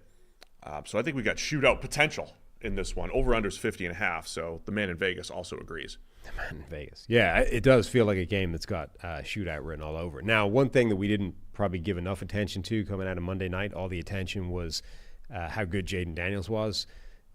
Terry McLaurin was fantastic as well. True. And like, he was, again, the 2 throws that were left on the table, certainly one of those was to McLaurin. I can't remember who the other one was to, but McLaurin's day could have been even bigger, and he had a fantastic game. He's certainly the more proven of the superstar wide receivers that are going to have big games if the quarterbacks are also going to have corresponding big games. Arizona and Marvin Harrison, it's still a work in progress. He's good, but he's not as good as Terry McLaurin is right now. So whichever quarterback's going to have the big day, Washington, I think, has the advantage in terms of having that one guaranteed stud that's going to be difficult to contain. Marvin Harrison showed up on the injury report this week as well, I believe, at least yesterday. Not sure how serious. Commanders' 4th worst PFF pass rush grade in the NFL this year, and a 41 coverage grade, which is 2nd worst in the NFL, to the Raiders. I was surprised by that. The Raiders are that low. Thought they were a little bit higher early in the season. So, yeah, Commanders' defense feels like a work in progress. And again, I don't really trust Arizona on the defensive side of the ball. Yeah, I mean, it really does have. This is like the game that the NFL wants, right? Like no defense, all offense, young superstar players, dynamic quarterbacks. Like if this game in 2024 can't generate offense, none of them are going to. It's going to be a defensive year. The only difference is, like, again, I mentioned with Kyler last week, if he makes superhuman throws, 6 big-time throws on, like, 25 dropbacks, like, nobody's stopping that. Jaden Daniels had literally 2 of the best deep balls you'll see all season in the same game against Cincinnati. If those miss by an inch in a given week, it, obviously changes the outcome. Doesn't take away from his ability to do that, but it's like that's the fine line between having that shootout, having that one of the best games that we've seen, and not being able to put up 38 points. So I'm expecting the shootout as well, but Jaden Daniels should come back down to earth a little bit, and we'll see what happens with Kyler, because he did come back down to earth last week, and right. Arizona didn't have much of a chance against Detroit. So Arizona by 3.5 in this one. Where are you going? I will go with Washington to cover that, though I really don't know which way this game's going to go. I'm such an Arizona hater. Yes, you are. But this was my instinctual play. I mean, I really don't like the Commanders' defense, and I think that's getting lost in the mix here. Yeah, it's not good. They don't have the horses to rush the passer, and they're just very inconsistent on the back end. But give me Washington as underdogs. 3.5-point underdogs at Arizona, and Harry also taking the Commanders here. Los Angeles Rams favored by 2.5 at Chicago Sunday, 1 o'clock. So Bears by 2.5 here. The couple 1 and 2 teams here. I mean, that's just a reflection of how beat up the Rams are, right? I mean, sure, they were able to overcome that against the 49ers, but God, they're just missing so many people. It's ridiculous. They are, missed field goal away from being 0-3. Resilient win by the Rams. Still have Stafford, capable of playing, high-end ball. They're missing their top 2 receivers. Kyren Williams, though, I mean, they have whatever he is doing to bring to this offense, right? Just the ability to maximize 4, 5, 6 yard gains. Very good red zone runner. Had that beautiful route against Fred Warner last week for the touchdown. Kyren Williams, though, has been an absolute difference maker. I mean, we're almost not allowed to say that, right? This running back has been, but like the wit without stats with Kyren Williams have been unreal for this Rams offense, and that is a big reason why they were able to pull that upset last week. It is. I mean, Williams has been incredibly good. Matthew Stafford, given the fact that his receivers are hurt and his offensive line is banged up, has been surviving remarkably well. And then some of their defenders, like Jared Verse, has looked really good up out of the gate. So they've still got some players there. They've still got some guys making plays, and they need to because they're so banged up. But it does sort of feel like that's not sustainable for any period of time. Second straight week, the Bears, who have one of the worst run games in the NFL, are going up against a team where they should look at it on paper and say, hey, we can run. We should be able to run this week. And you don't want Caleb Williams dropping back 61 times like he did last week. You just don't want that game flow at all. Last week, though, they went up against a Colts run defense, missing DeForest Buckner, who had just given up about 280 against the Packers and still wasn't there. But this week against the Rams, they have been a little weak up front. Kobe Turner not having the same kind of year. You kind of called that out coming into the season. How much of the attention that Aaron Donald took ends up going to other players. They haven't been stout up front. So can Chicago get the run game going, take a little bit of pressure off Caleb Williams? And then I want to apologize a little bit. I may have misspoke a little bit on Monday morning after rewatching the film. It was talking about Caleb Williams and the need to play within structure. I do think overall he was trying. I do believe he's spent most of his time trying to play within structure on Sunday. I think it just wasn't that great. I also think there's signs of life in Caleb Williams working through reads and everything. I thought it was a tick slow. He was late to the flat on what could have been a pick six. Missed a couple plays here and there.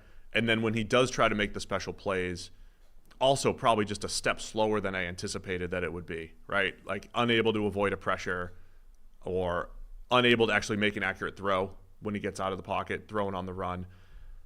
So I want to say it's close. I think it's trending in the right direction here for Caleb Williams after a disastrous Sunday Night Football, a little bit better last week against the Colts. I think you might be able to have some success here against a Rams team with the lowest EPA per play allowed on 10-plus yard passes this season. Yeah, my big concern is less Caleb and more that offensive line. I think is a lot worse than I was expecting it to be. There's just too many plays where they're just getting immediately whooped. I mean, obviously there was the comedy one that everyone posted, the Power Rangers picture, right, where the entire offensive line is basically lying on the goal line as they're trying to run speed option to the left, and they're all just whooped. There's multiple of those plays though. And it's not every play. But the ones where they lose, it's catastrophic. And it's already challenging taking a quarterback like Caleb Williams and trying to bottle him up a little bit and say, play more within the structure, just rein in the tendencies a little bit to go off script and play sandlot football. It's even harder to do that when the offensive line is losing immediately and right away your instinct is being challenged. Like, are you going to hang in the pocket? Are you going to try and stay within the structure, or immediately you bailing on this play and trying to make something happen? The offensive line, doesn't look like it's any better than it was when Justin Fields was making it look terrible. It's definitely contributing to what we're seeing from Caleb Williams. And, I don't know that the Rams have got enough players on the defensive front to make that continue to be a problem. Jared Verse looks good. Braden Fisk is getting some pressure. They've got some players that can force that line to still lose bad early. All right, man. Chicago by 2.5 here at home. Where you going in this one? I'm going with the Rams still, and I don't like that one either. Yeah, it's an underdog week for me, man. I'm looking at Stafford as the underdog here, as a big factor, and his ability to. I've been so impressed with Stafford's ability in a lot of different circumstances these last couple of years to elevate his team, probably more than he ever has in his career. And so, give me the Rams as 2.5-point underdogs here against Chicago. I'm also, kind of bullish on Caleb Williams having his best game this week, but I'll take the Rams to cover, and Harry will also take the Rams as underdogs on Sunday. Jacksonville Jaguars at the Houston Texans. Texans favored by 7.5. This one's another Sunday 1:00 game. 2-1 Texans at the 0-3 Jaguars. Yeah, I mean, Jags right now are trending towards being one of the worst teams in the NFL for a team that presumably was expecting to be an awful lot better than that based off a lot of things. Everything they're doing right now seems to be trending in the opposite direction to league trends, right? We talked before, I forget which show, but we said it coming into the season, right? They sort of selected this group of vertical threat receivers at a time when the league seemed to be trying to take that away, which meant that the corresponding approach would be to take more horizontal type receivers and possession guys and guys that are going to be able to move the chains. They went in the opposite direction, and obviously that hasn't worked so far, even though Brian Thomas Jr. actually looks like he might be an absolute hit for them. Meanwhile, like defense, they're playing a ton of man coverage when everyone else is playing zone coverage. Like they're absurd amount of man. Right. So it's like they're trying to zig when everyone else is zagging, which might be fine if it was working and you found the edge, and your way, because you're unique at doing it, is problematic for everybody. But they appear to be just doing the things that nobody else is doing for good reason. Yeah, they've zagged to 0-3, man. That's the only problem. Right. And I think both offensive line has been an issue. They're giving up pressure, still inconsistent from a run game perspective, and they've had one of the worst pass defenses. They're one of the worst EPA per play teams, giving up 10-plus yard throws in the NFL. And they haven't played good football since first half of week 1. Because remember, they were up 2 scores on Miami. Right. I mean, honestly, since Travis Etienne dropped the ball or fumbled the ball on the goal line in the third quarter of week 1, it has been rough for Jacksonville. It has not been good whatsoever. And they looked good, man, at that little stretch of play. That little stretch of play, they looked good. And they were playing tough man coverage against Miami. And I thought it might just be game plan oriented against Miami, but they've been manning up across the board here. Can you imagine? I haven't texted him before this game, but can you imagine the change in mindset that Bobby Slowick is having this week relative to a week ago? like, oh God, I've got to deal with Brian Flores' defense this week. Look what it does to everybody. This is a nightmare. And then this week, it's like, I can go on the offensive and attack this Jacksonville defense that's playing similar things most of the time and isn't playing them well most of the time. Like, he's got to have a completely different mindset from missing their top corner. Right. From like, I'm on the defensive already against this Flores defense, and now the Houston offense should be the one on attack, and Jacksonville is behind the 8 ball.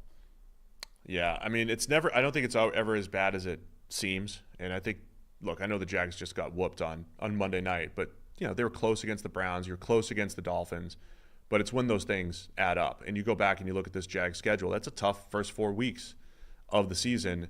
But because they didn't pull off the Browns game and they didn't pull off the Dolphins game where they lost on a game-ending field goal, you're sitting here talking about Doug Peterson and Trent Baalke and the whole team-building effort, and everything's being rethought now in Jacksonville. The one thing that can offset that, though, is a win on the road against Houston. Houston kind of had their breakout last year against the Jags, right? Like, the Jags were supposed to be the kings of the South last year, and then the Texans said, no, C.J. Stroud's here, Bobby Slowick's here, the offense is here, we're taking over. So Houston's coming off that tough game last week. I still think their pass rush is going to be too much for the Jags, and I think Stroud in this offense, they just have too many answers, I think, for what Jacksonville has defensively. Yeah, I mean, I just feel like the Texans are ahead on both sides of the ball, schematically, let alone player-wise, and they're ahead there as well. So, I mean, this just feels this is one of those ones where you look at the line, you're like, yeah, that makes sense. All offseason, I've been using the Andrew Luck comp for Trevor Lawrence, not so much like as a prospect, but as a career flow. The one part of Luck's career that I tried to ignore was his 2015 season, so his 4th year in the league, where he had like a 46 PFF grade or something terrible. He was just awful and then got hurt, and it was just this random blip in Luck's career. Well, we're in year 4 for Trevor Lawrence, and he's about to go maybe have his worst season, but it's not injury-related. It's just, I don't know. It was random. And then Luck came back the next year and had back-to-back 90-pluses and was at his best. Split up by a season where he was hurt too. But Lawrence should be trending in the other direction, and he's not. And I don't know. There's something stagnant about his development and the Jags offense, and just something missing there, man. Still averaging over 10 yards per target, average depth of target in the year where everybody's throwing shorter, as you're saying. They got to figure out some kind of balance. Throwing the ball underneath. Yeah, I mean, he's now 3 yards essentially higher than the league average for where you're targeting on average, because they've got this assemblage of vertical threat wide receivers, and they haven't discovered a way yet of just reliably moving the chains. Yeah, I think Danielle Hunter, Will Anderson are going to have success against the Jags tackles. I like Houston in this one, man. Yep, same. I could actually, as I talked through, I was believing in the Jags when I first put this together, and then again, talking through everything. Yeah. I got to go Houston here. Even 7.5, I think they bounce back strong. Yeah. Oh, man, I didn't get this thing ready. Stall for 30 seconds. Stall for 30 seconds. No, I got it. I was at the game Monday night, thanks to our friends over at Game Time. They hooked me up, man. So you can download the Game Time app, use the code Check the Mic. You get $20 off your first purchase. It's great. I used it because it was so easy to get into the Bengals game. You get this all-in pricing. You can toggle this feature, see the total up front. You get no surprise fees at checkout. I got my seat view. So as soon as you click on the seat, you get this panoramic view from your seat in the app before you buy it. You get this lowest price guarantee. So Game Time can credit you 110% of the difference.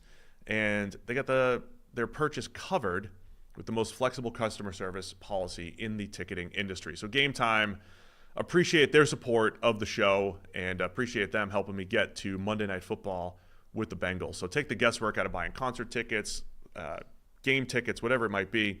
Download the Game Time app right now. Create an account. Use the code Check the Mic for $20 off your first purchase. Terms apply. Again, create an account. Redeem the code Check the Mic. CHECKTHEMIC. You get $20 off your first purchase. Helps us. Helps support the show. Help support you. Get to games, know exactly what you're getting. That's where Game Time is outstanding. So download Game Time today. What time is it? Game time. So now you know, when you need tickets, man, that's where you're going. Yep. Nice and easy to use. Money off. Let's go Pittsburgh Steelers at the Indianapolis Colts. Steelers are 3-0, favored by 1.5 in Indianapolis this Sunday. Yeah. This game is kind of fascinating because Justin Fields has actually been playing pretty good, pretty clean football. And yet, because it's Justin Fields and we've seen a lot of him already, I think there's this lingering expectation that that might not continue. Like at some point we're due a Fields game where he's not good and they implode a little bit. And they're he's playing almost a game managing style of quarterback with that added threat of the athleticism and what he can do on the ground. The only downside of those guys is the mistakes are bigger in terms of they make a bigger impact, right? Because if you're going to be Josh Allen, you can make quite a lot of mistakes knowing that you're capable of putting up a ton of points to offset that. If you're going to be a game manager, every time you actually do make a big mistake, it's a huge problem because you might not put up a lot of points to offset it. Margin for error is tighter. Yeah, exactly. So that's the sort of part from Justin Fields' perspective is can he continue to play this relatively clean brand of football? Meanwhile, you got on the other side Anthony Richardson. Like, what are we going to get out of him in any given week? Not playing a clean brand of football. Not at all. Leading the league in turnover-worthy play percentage, 8%. 8% of his dropbacks, turnover-worthy plays right now. 6 actual interceptions. And not the completion percentage, I think, only tells a story at the extremes. He's at 49%. That's an extreme, right? You're completing 49% of your passes in a league where 10 guys are over 70. 10 through 3 weeks. 10 guys are 70 or above.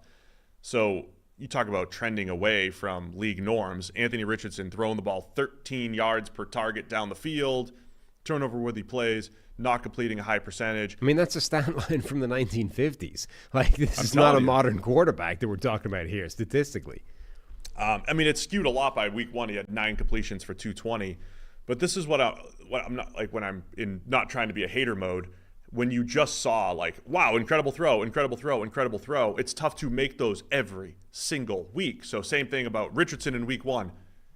Couldn't do it weeks 2 and 3. Week 2, Kyler Murray, incredible throw after incredible throw. Couldn't do it the next week. Jaden Daniels, Monday Night Football, 2 incredible throws. Tough to maintain that level of play every single week, and Richardson has just been very consistent. His stat line right now reads like a Joe Namath stat line, right? Remember, like the argument. 36 for 73 for 583. It's 8 yards per attempt with 49% completions. It really is from 1965. Right, 13 yards downfield. Like every time somebody looks at Joe Namath's stats, they're like, "Why is this guy in the Hall of Fame?" Right? It makes no sense because if you look at his like modern comparison of his statistics, look ridiculous, but Joe Namath was the first guy to break 4,000 yards. He's still the only Jets receiver, or Jets quarterback, rather, maybe pending Aaron Rodgers, to post 4,000 yards in a season.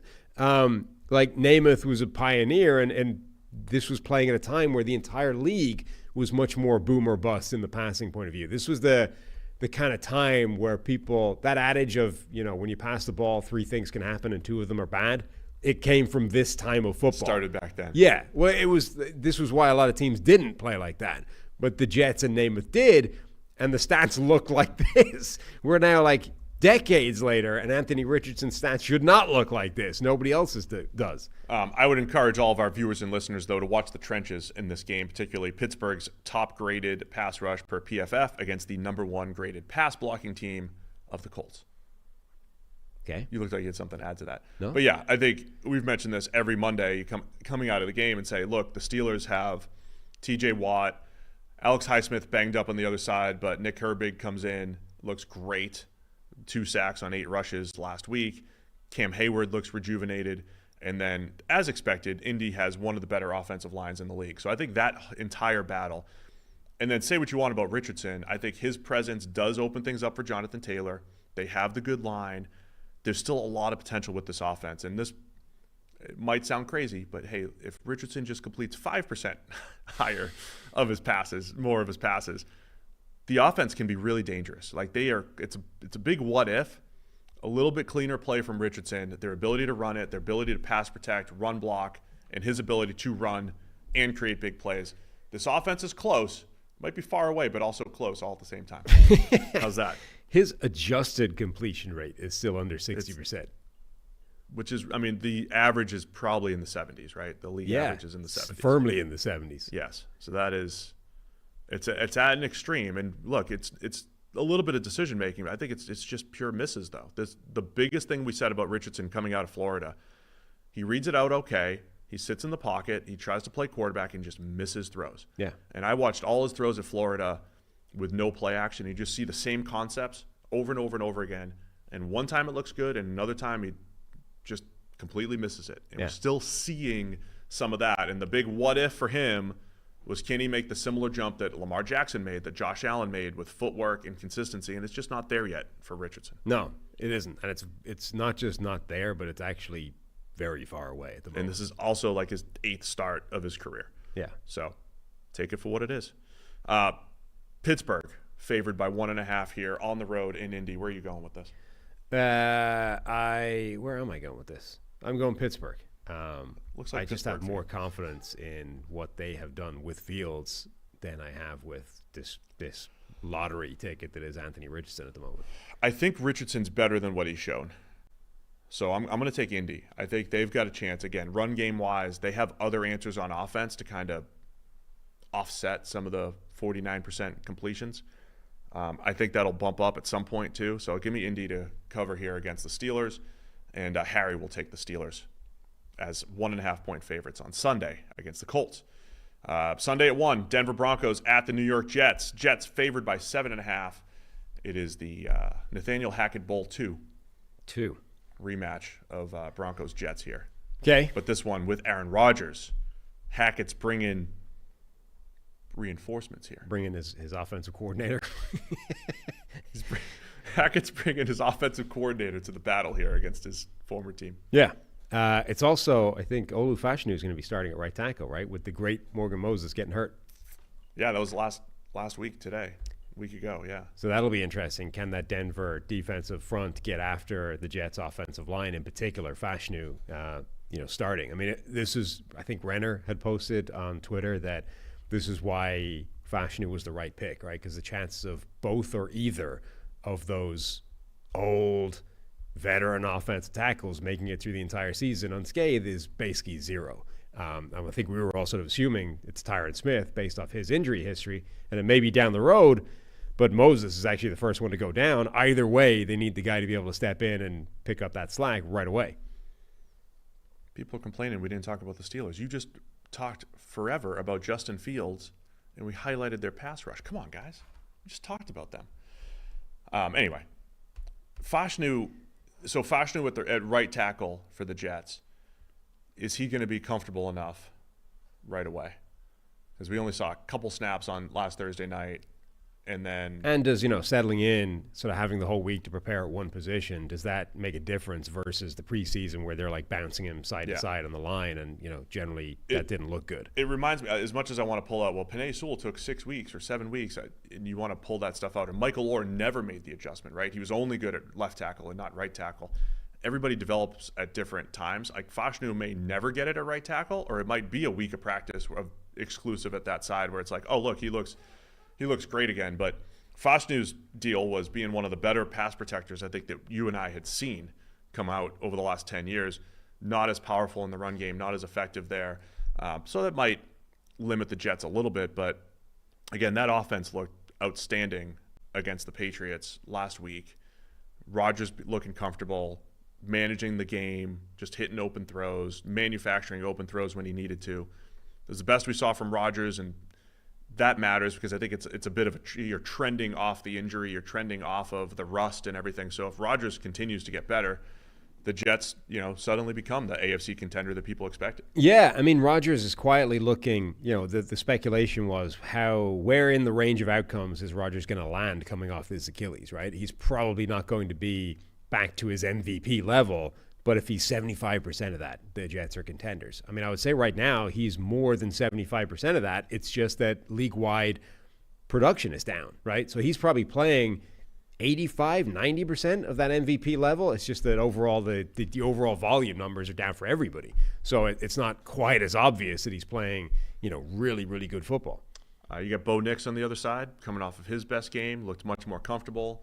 I apologized on Twitter about the play where he fumbled late in the down. He did know that was a free play. I was unaware of that at the time when I probably had my worst show of my career on Monday. If you go back, if we were being graded, I mean, it was probably a D+, C- for me, I would say on Monday. I think I called, was that Sugar Shane day? Could have been. We had Sugar Shane. Shane was rough. We had Ray Rice instead of Rasheed Rice. Also rough. Blamed Bo Nix for the thing. I misspoke at least 2 or 3 other times. It was a rough show. It was bad. It was pretty bad. Early morning, Monday. No excuses, really. No excuses. Okay. That was awful on Monday. So I apologize profusely for all of my mistakes on Monday.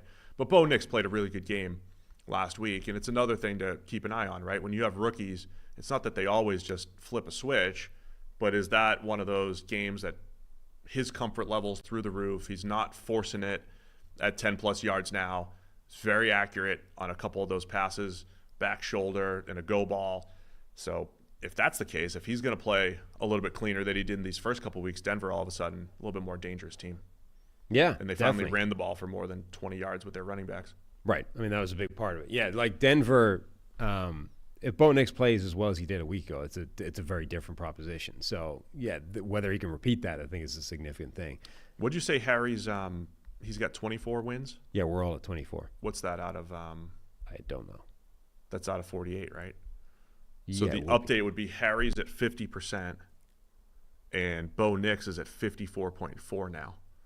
PFF grade. So really close for the preseason bet of Bo Nix's PFF grade versus Harry's win percentage. Picking games. Tight. It is. Yeah. Where are you going in this game? I will go with the Jets. I think Rodgers has looked too good. I don't know if there's any kind of – I don't know if Rodgers is motivated by Hackett being a disaster in Denver, but if he is, that only helps. Man, my first instinct was Denver. I need to change. I'm going to go Jets, though, too. Are you just changing to all of my picks? Is that what I've done? Certainly the 2 times you've changed to my pick. Have we disagreed yet? Yes, Green Bay and Minnesota. Just twice.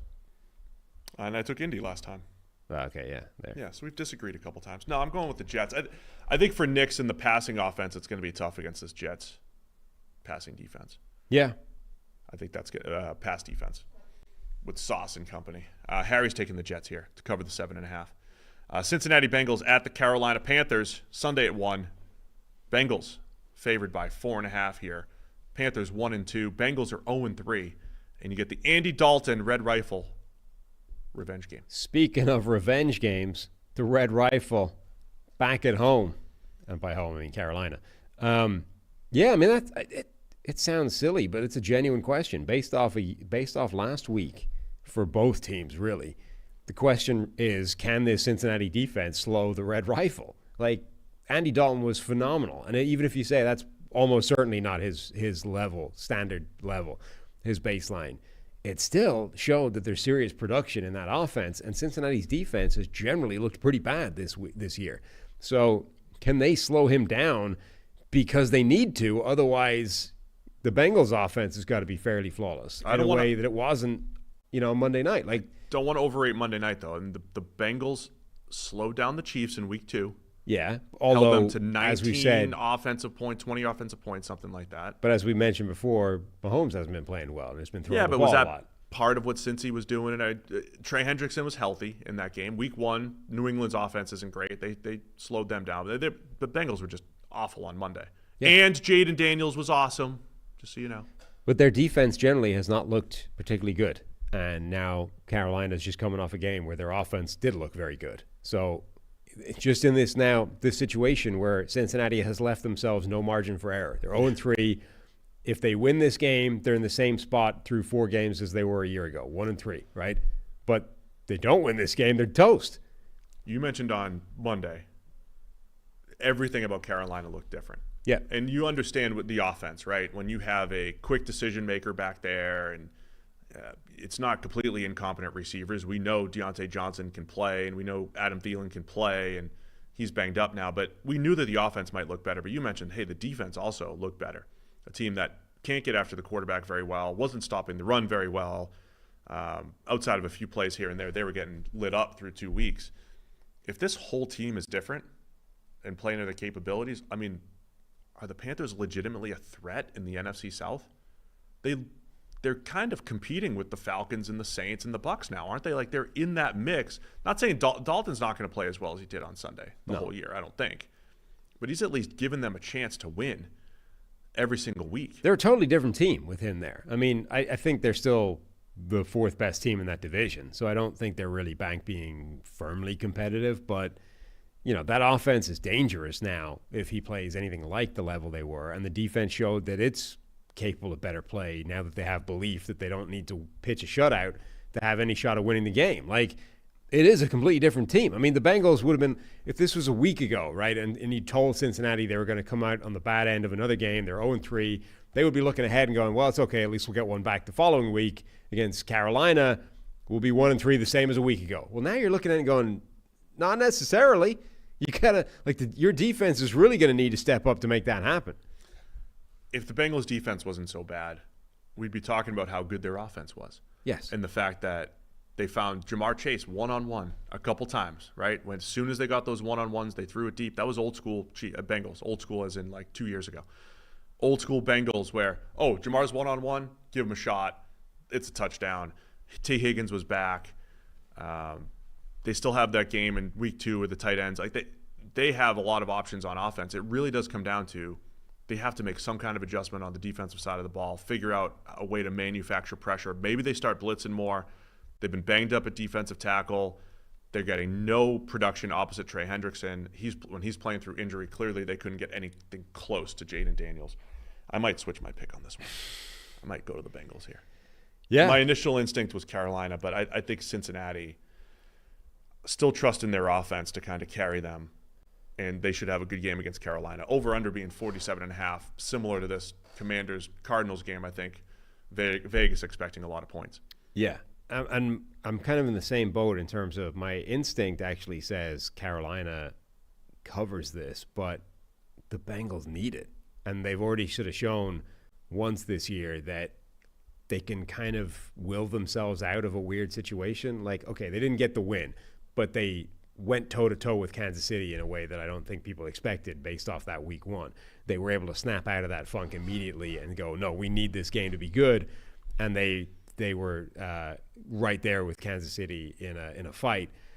They need this game. Like, they can't drop another one. So I sort of feel like simply because they need to have this win, they're going to find a way of making that happen. All right, I'll take the Bengals. You'll take the Bengals, and as will Harry to cover the 4.5 against the Panthers. Your guy, Jermaine Burton, ran 3 routes against Washington. All 3 of them were just like... Goes and 2 goes and a post, I think. Yeah, it's basically just running clear-out routes anytime he comes on the field. The post that I thought he was open, I think he was mostly open. There was a quarter safety there. The quarter safety was going to bite up, and Burton had 2 steps on the corner. Yeah. And Burrow checked down. Yeah. I mean, the offense was really good the other day, but they probably missed a 50-yard touchdown or whatever it would have been to Burton. Yeah. As usual.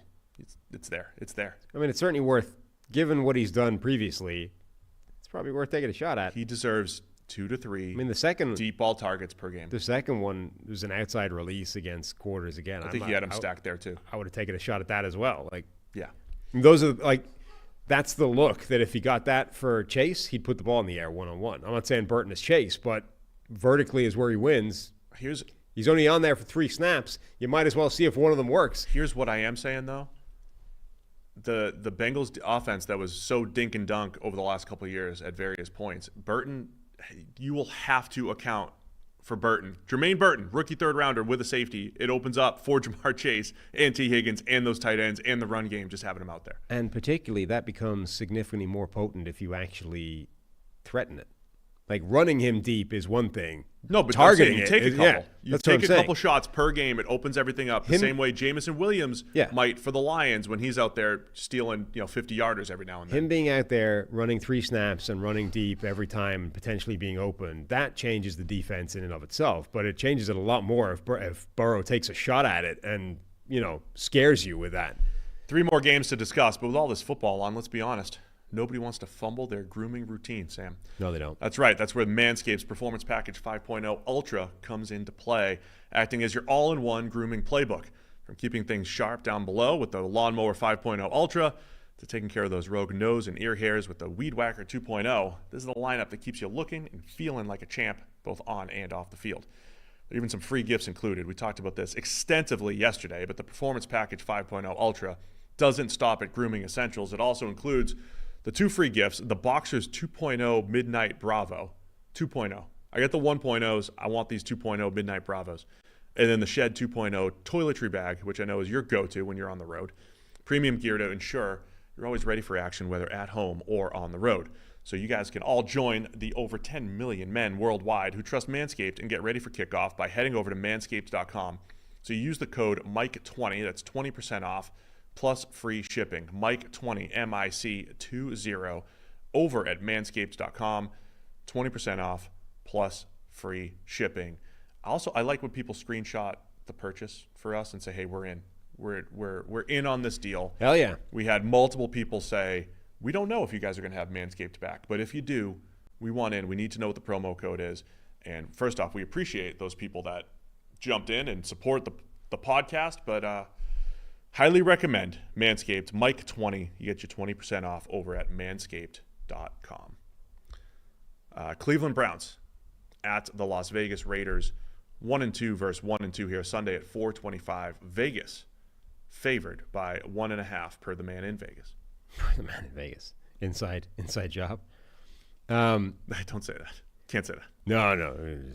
I'm sure everything is entirely above board across everything. Certainly is. Obviously, we've done the Deshaun Watson thing to death at this stage. He's generally not playing well or even viable football for large periods of the time. The Browns' offensive line at this stage is like a complete lottery. They've got multiple people hurt. Guys coming back, guys not coming back. Like Conklin, I think, is still going to be out at right tackle, but they should be getting Jedrick Wills back.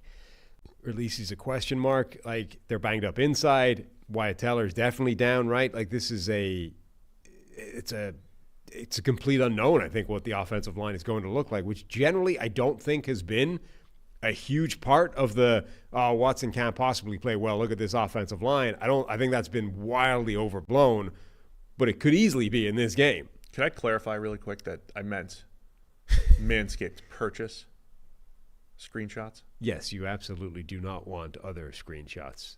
I mean, I was results. Maybe I don't want any. Don't screenshots. Want a result. Let's not even mess with this. Screenshot that you joined PrizePicks instead. Yeah. But for Manscaped, just do it. Don't send screenshots. Yeah. Is that fair? I mean, you can send a screenshot of the thing they sent you. Just don't send. I was thinking like the screenshot receipt. of Like, oh, look, I signed up. Right. Thanks. Check the mic. I don't want to see what it did. Yeah, that's all. Just wanted to keep that clear for everybody. Just don't misunderstand. Or if you are going to send it just to Steve. I don't want to see that. Check the mic at the30thirteam.com. We'll forward them all to Mike T. See what he thinks. Yeah, you can do that. Yeah. Uh-huh. What are your thoughts on this? Yeah. Look at all the good we're doing. I want to try to cover this game without just talking about Deshaun Watson. And we broke it down pretty well on Monday, just showing his the production numbers, right? Using EPA, just how bad it's been historically.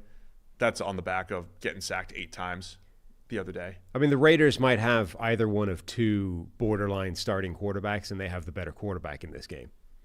They do. Gardner Minshew's playing better for the last 3 years, basically for the last 3 years. My problem with the Raiders is they've played one good half of football, and it did beat the Ravens. They've played one good half of football though through 3 weeks. I thought it showed what their potential is though, and we were raving about it just coming out of week 2 when Minshew getting the ball to Brock Bowers and Devontae Adams. Getting back to that, they are just look. The run game can't be so detrimental that in the Raiders' case, they're still losing over half a point every time they hand it off this season using EPA per play.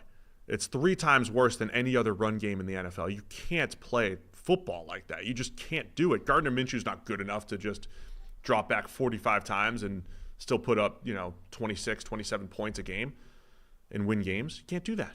So they have to be able to run the ball a little bit better for the Raiders. I don't know if this is the week, though, against Cleveland.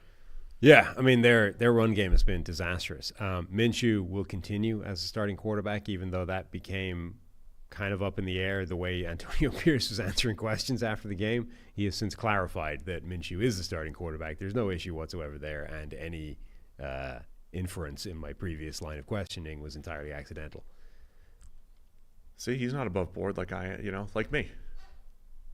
Like me, he misspoke on Monday. He misspoke. Or Sunday or whenever it was. Yeah. Just come back and correct it. It's okay. Yeah. Just fix it. Just issue a correction. All's good. I didn't mean to bring that controversy upon our fans and everything. Raiders pass rush is interesting with Crosby against the Browns. The Browns haven't, but it hasn't even just been pure man-for-man losses for the Browns. They're struggling with stunts and twists and blitzes. I told you the other day, like watching them try to pass protect the other day and Watson handling it made me think, how is this the thing? Is this what's ruining the league right now? Is that no one's doing this well? And the Browns are kind of at the lower end of handling any kind of pressure, any kind of twists, stunts, blitz game. Raiders started getting after quarterbacks a lot more the last couple weeks with the blitz, and I think that has a chance to slow down Watson once again. Yeah, it does. I mean, I think the Raiders' defense, which has been hit or miss at times this season, has a chance to absolutely cause major problems for Cleveland. And then then you get the kind of interesting aspect of this Browns defense. Like, one of the things that feeds into this whole Myles Garrett versus TJ Watt thing is that the Browns defense seems to be somehow bad at capitalizing. Not just Garrett doesn't always finish the play in a sack, which can be very luck-driven, but the rest of the defense doesn't seem to capitalize on Myles Garrett being Myles Garrett. Like, last season, they had this incredible defense, and it was aggressive, and it was putting incredible results across the board. They still gave up a bunch. And even in this game last week, they gave up drives of like 80-plus yards to Daniel Jones multiple times in the second half, despite Myles Garrett absolutely annihilating Andrew Thomas like nobody has done to him since his rookie season. It's kind of amazing how little pure results they seem to get out of a guy who is arguably the greatest pass rusher of his generation.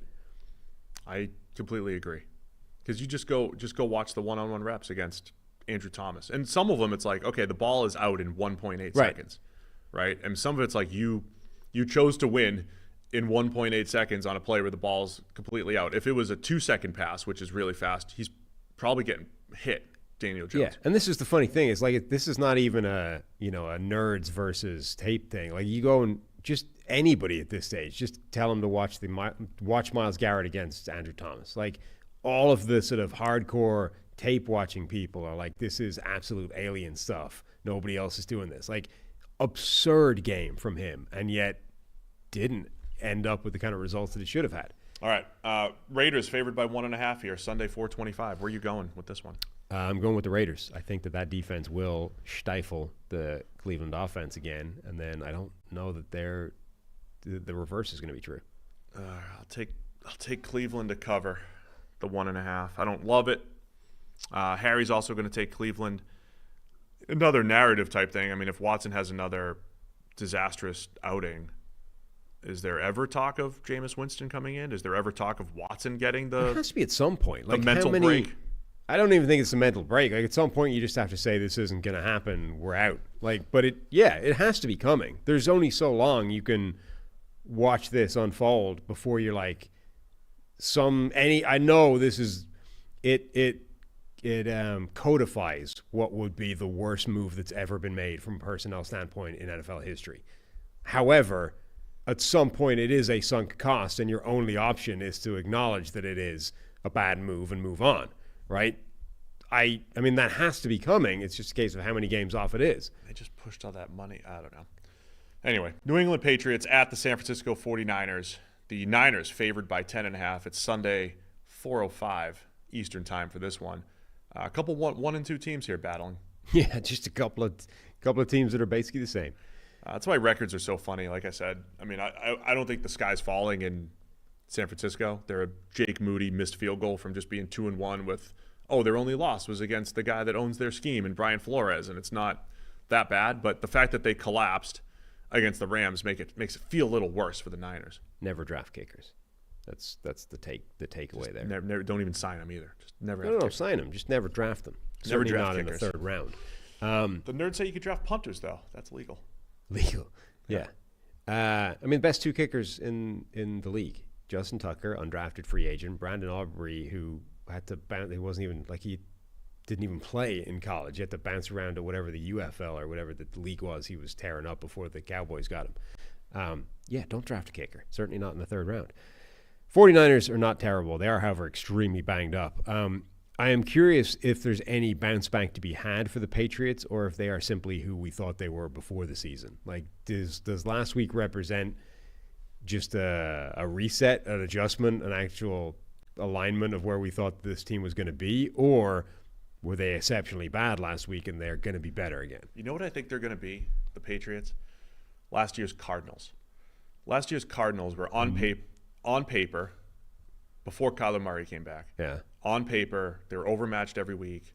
They were overmatched on defense. New England's defense is fine, but they just looked like they should lose by a lot every week. And then they'd come out and they'd play a tough game, and you'd be like, hey, Jonathan Gannon's rallying those troops, and they're doing pretty well. And maybe they didn't win, but they played hard, and it was a close game. I feel like that's going to be the Patriots. And then every now and again last year, Arizona, it's like, there's the Arizona team. They just lost by 20. They lost by 30. Of course, that's what they are. And that's going to be New England this year, because they have Brissett at quarterback right now, who doesn't turn the ball over. They do have a good hard-nosed defense. They're practicing the fundamentals. They're back to the fundamentals this week, Sam. They're going to tackle well, and they're going to stop the run pretty well. I think that's what New England's going to be. And then every now and again, they get whooped because they're not as good as everybody. Right? They're not as good as the team across from them. And predicting what week that's going to be is going to be a challenge. Right? This could be the week that they only lose by 7. Right? They're in the game the whole time. End of the day, though, the Niners have a better team and should win this game. But maybe they don't cover the 10.5. That's how I see the Patriots so far now. Yeah, I mean, that's entirely possible. The thing that was a bit concerning about last week in particular is the mistakes that they were making were the type of sloppy, fundamental errors that you just didn't see really with Bill Belichick coach defenses. Like, if that's something that goes away from them this year, then I think there will be a lot more of those ass kickings over the year than we would have thought. But if that was just a rough game, and that happens, it's happened to Bill Belichick teams. If that was just a rough, sloppy game, and this week they're able to bounce back, this could be a closer game than people are expecting it to be. I gotta get the stat for. I got the stat of the week here. If you could give me a second here to pull it up. Okay, what's it pertaining? Passing yards on 10-plus yard throws. The Niners are number 1. I'm going to get it here. They got 500-something yards. Killing the flow here. Don't worry, though, because it's all up from your D- show last time. Is this a better show than Monday? I don't know. Am I actually better than Monday? I can't tell you. So the Niners have, with Brock Purdy, 581 passing yards on 10-plus yard throws. That the number 2 team is at 434, which is the Raiders, by the way, and Gardner Minshew. So Niners are at 581. Raiders are at 434. Do you know where New England is? I do not. 84. Ooh. The Niners have 500 more yards almost on just 10-plus yard throws than New England. It's 581 to 84 in this battle here. I mean, like the Niners, like a lot of the underlying numbers for the Niners are outstanding. Again, I think Brock Purdy overall is playing well. Definitely a little confused and off against Minnesota, and then put up some numbers in garbage time there, I would say. But Brock Purdy, week 1, the whole offense looked sharp. Week 3, I thought overall it looked sharp, and he's did it without Debo, doing it without Christian McCaffrey, who's in Germany, not great. There's a lot of good things for the Niners. I also think that, remember in the offseason we said the D-line doesn't have as much depth, and Javon Hargrave's now. Now Javon Hargrave's hurt. So they already, last year, they felt like they needed to go trade for Randy Gregory and trade for Chase Young, and they were rolling 8 deep on the defensive line. And now, coming into this year, they were depleted, and now they're even more depleted. I think the Niners have just had their depth and their stars chipped away at. Puts more pressure on Purdy. Margin for error is a little bit smaller for the 49ers. Yeah, it's unfortunate because I don't think we have a great read yet on how good the 49ers are because, you had the Flores game, which is an unusually bad matchup for them, it seems. You've also got just this absolute run of being decimated by injuries. So many of their top players are gone. Hargrave is done for the year. That's a huge blow. But a lot of these guys are done with the prospect that they're going to be coming back at some point, right? So we're in this weird spot where I don't think we have a great idea of how good this team is for the moment. They should, however, almost regardless of where they are, be significantly better than the Patriots. All right, man, it's 10.5. enough. New England's offensive line, their pass protection got whooped the other day. Yeah. Against the Jets. Now you're going against Nick Bosa. Yeah. But they're again, the reason why New England can put that feisty game together is Ramondre Stevenson. Because any given week, he could pick up 100 yards after contact, and they stay on task, and, it's 3rd and short all the time, and you hit Hunter Henry, but it's just so difficult to do that every week. Yeah, and that's what we were expecting, and then the Jets just completely shut that down and took it away, and they had nothing. So that, I think, is it was a while ago, because it was, the first game, but it's still living too large in my memory for me to go anything other than San Francisco. Yeah, I'll also take the Niners to cover the 10.5 here. Harry sticking with New England. Sticking to Wisconsin. Taking the Patriots as underdogs. I double-checked with him with that one. And I said, you sure? He said, oh, yeah, Patriots. Getting 10.5 in San Francisco. And who are you to argue? Who am I to argue? He was right the last time. He was that emphatic. Just a guy tied in picks with a child. We're just sitting here tied. You manage your fantasy football lineups and dominate your leagues with My Playbook from Fantasy Pros. My Playbook is a suite of powerful tools to help you make better waiver and trade decisions, manage your lineups, and win your leagues. This seems like a must-have for our fantasy friends out there.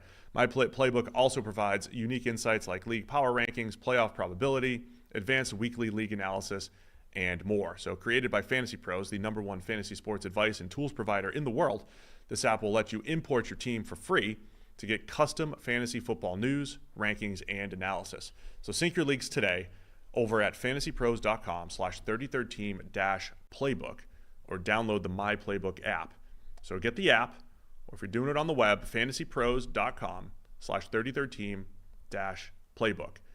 Love this as a tool. This is great. They have some awesome, over at Fantasy Pros, awesome preseason tools, everything you need for drafts and preparation and getting all the consolidated advice from experts. They do that well, but also now My Playbook for your in-season management is outstanding. So get the My Playbook app, or you could go to fantasypros.com/33team-playbook.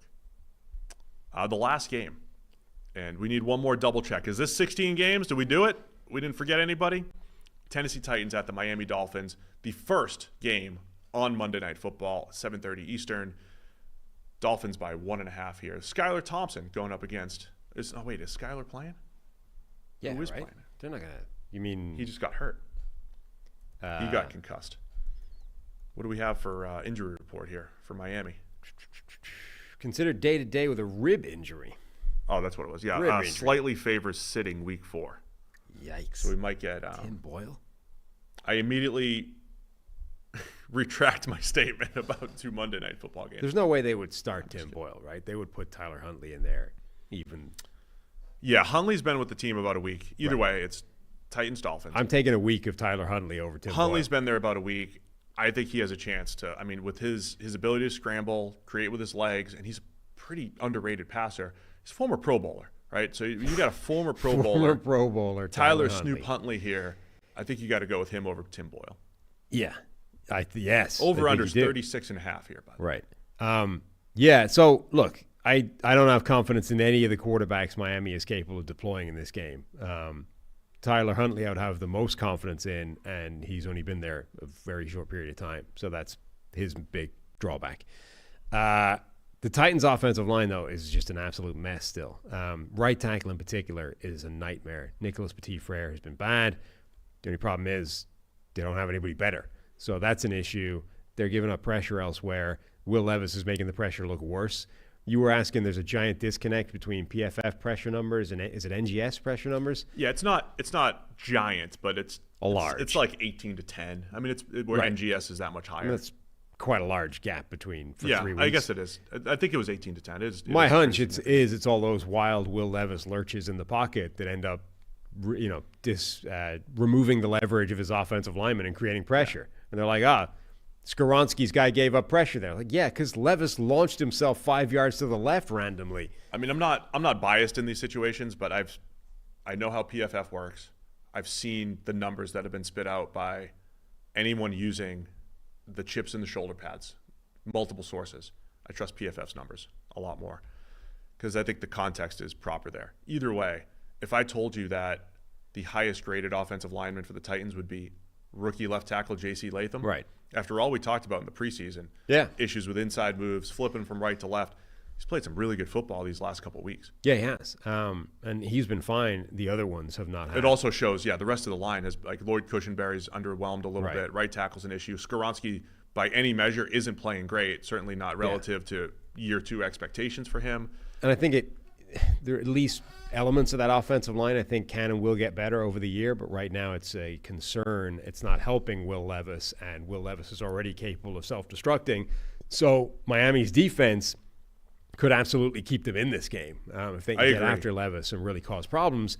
That's why the over-under is so low. Like, this could end up being a very tight battle, which then comes down to, can you avoid a Will Levis catastrophe again? We've spent a lot of time talking about those catastrophes. The underrated issue with Tennessee, though, is in the trenches. So you mentioned the offensive line. They have the 10th worst pass blocking grade by PFF, the 4th worst pass rushing grade, and it looked promising in week 1 against the Bears. Like, it looked like, hey, Tavondre Sweat can push the pocket, and you got Harold Landry, and it's just they have not been getting after quarterbacks well at all. They've also faced a lot of misdirection with the Packers last week, and some sleight of hands. They haven't had a whole lot of just true pass sets to get after the quarterback, the fewest in the league actually.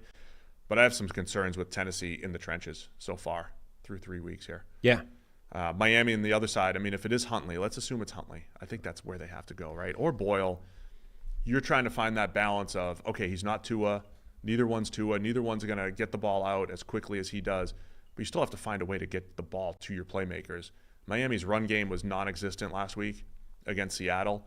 They got to find a way to do that, get their playmakers to the edge, and use that speed, even without your starting quarterback. It's just a totally different offense without Tua out there. I mean, the sad reality of it is, Tua, I think, is probably one of the most unfairly maligned quarterbacks in the NFL.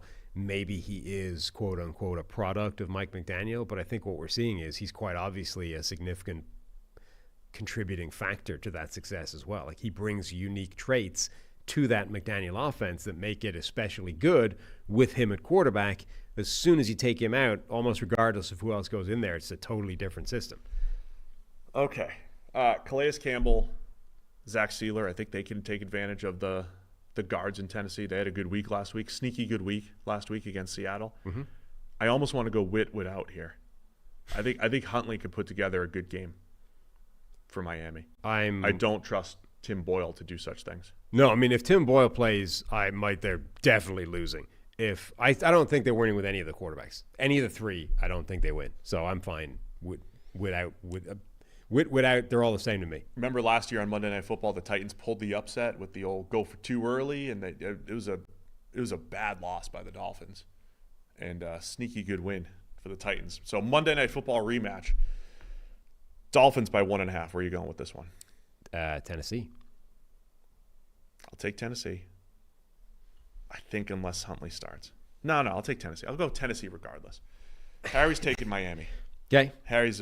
He believes in the Pro Bowl quarterback, Snoop. Or he was believing. Or Tim Boyle. Yeah, or he was believing McDaniel's Skylar Thompson talk. And he thinks his ribs are going to be fine. He's going to battle through the ribs. Be fine. He got flak jackets and stuff. Tape him up. I don't know. It's going to be fun. I'm going to have fun with it. I like every game, Sam. I like watching every game. This will be fun either way. Is that everything? We cover everything here today? Smooth. Hit the thumbs up if you can. Hit the subscribe button on the way out. Appreciate everybody for being a part of this. Don't forget to join us over at PrizePicks. Shout out to PrizePicks for presenting everything here for us today. You saw my lineup, Sam's lineup. You could join us over on the Discord and set a lineup every single week to compete with us. But yeah, we appreciate all the support. Appreciate everybody for tuning in. Don't forget, tonight, Cowboys Giants will be on YouTube exclusive. So if you're a listener, you can also get to YouTube to subscribe. You won't get those instant reactions anywhere else. We'll be going live right after the game tonight. So thanks to everybody for tuning in. We'll see you again on Monday with our Week 4 NFL review.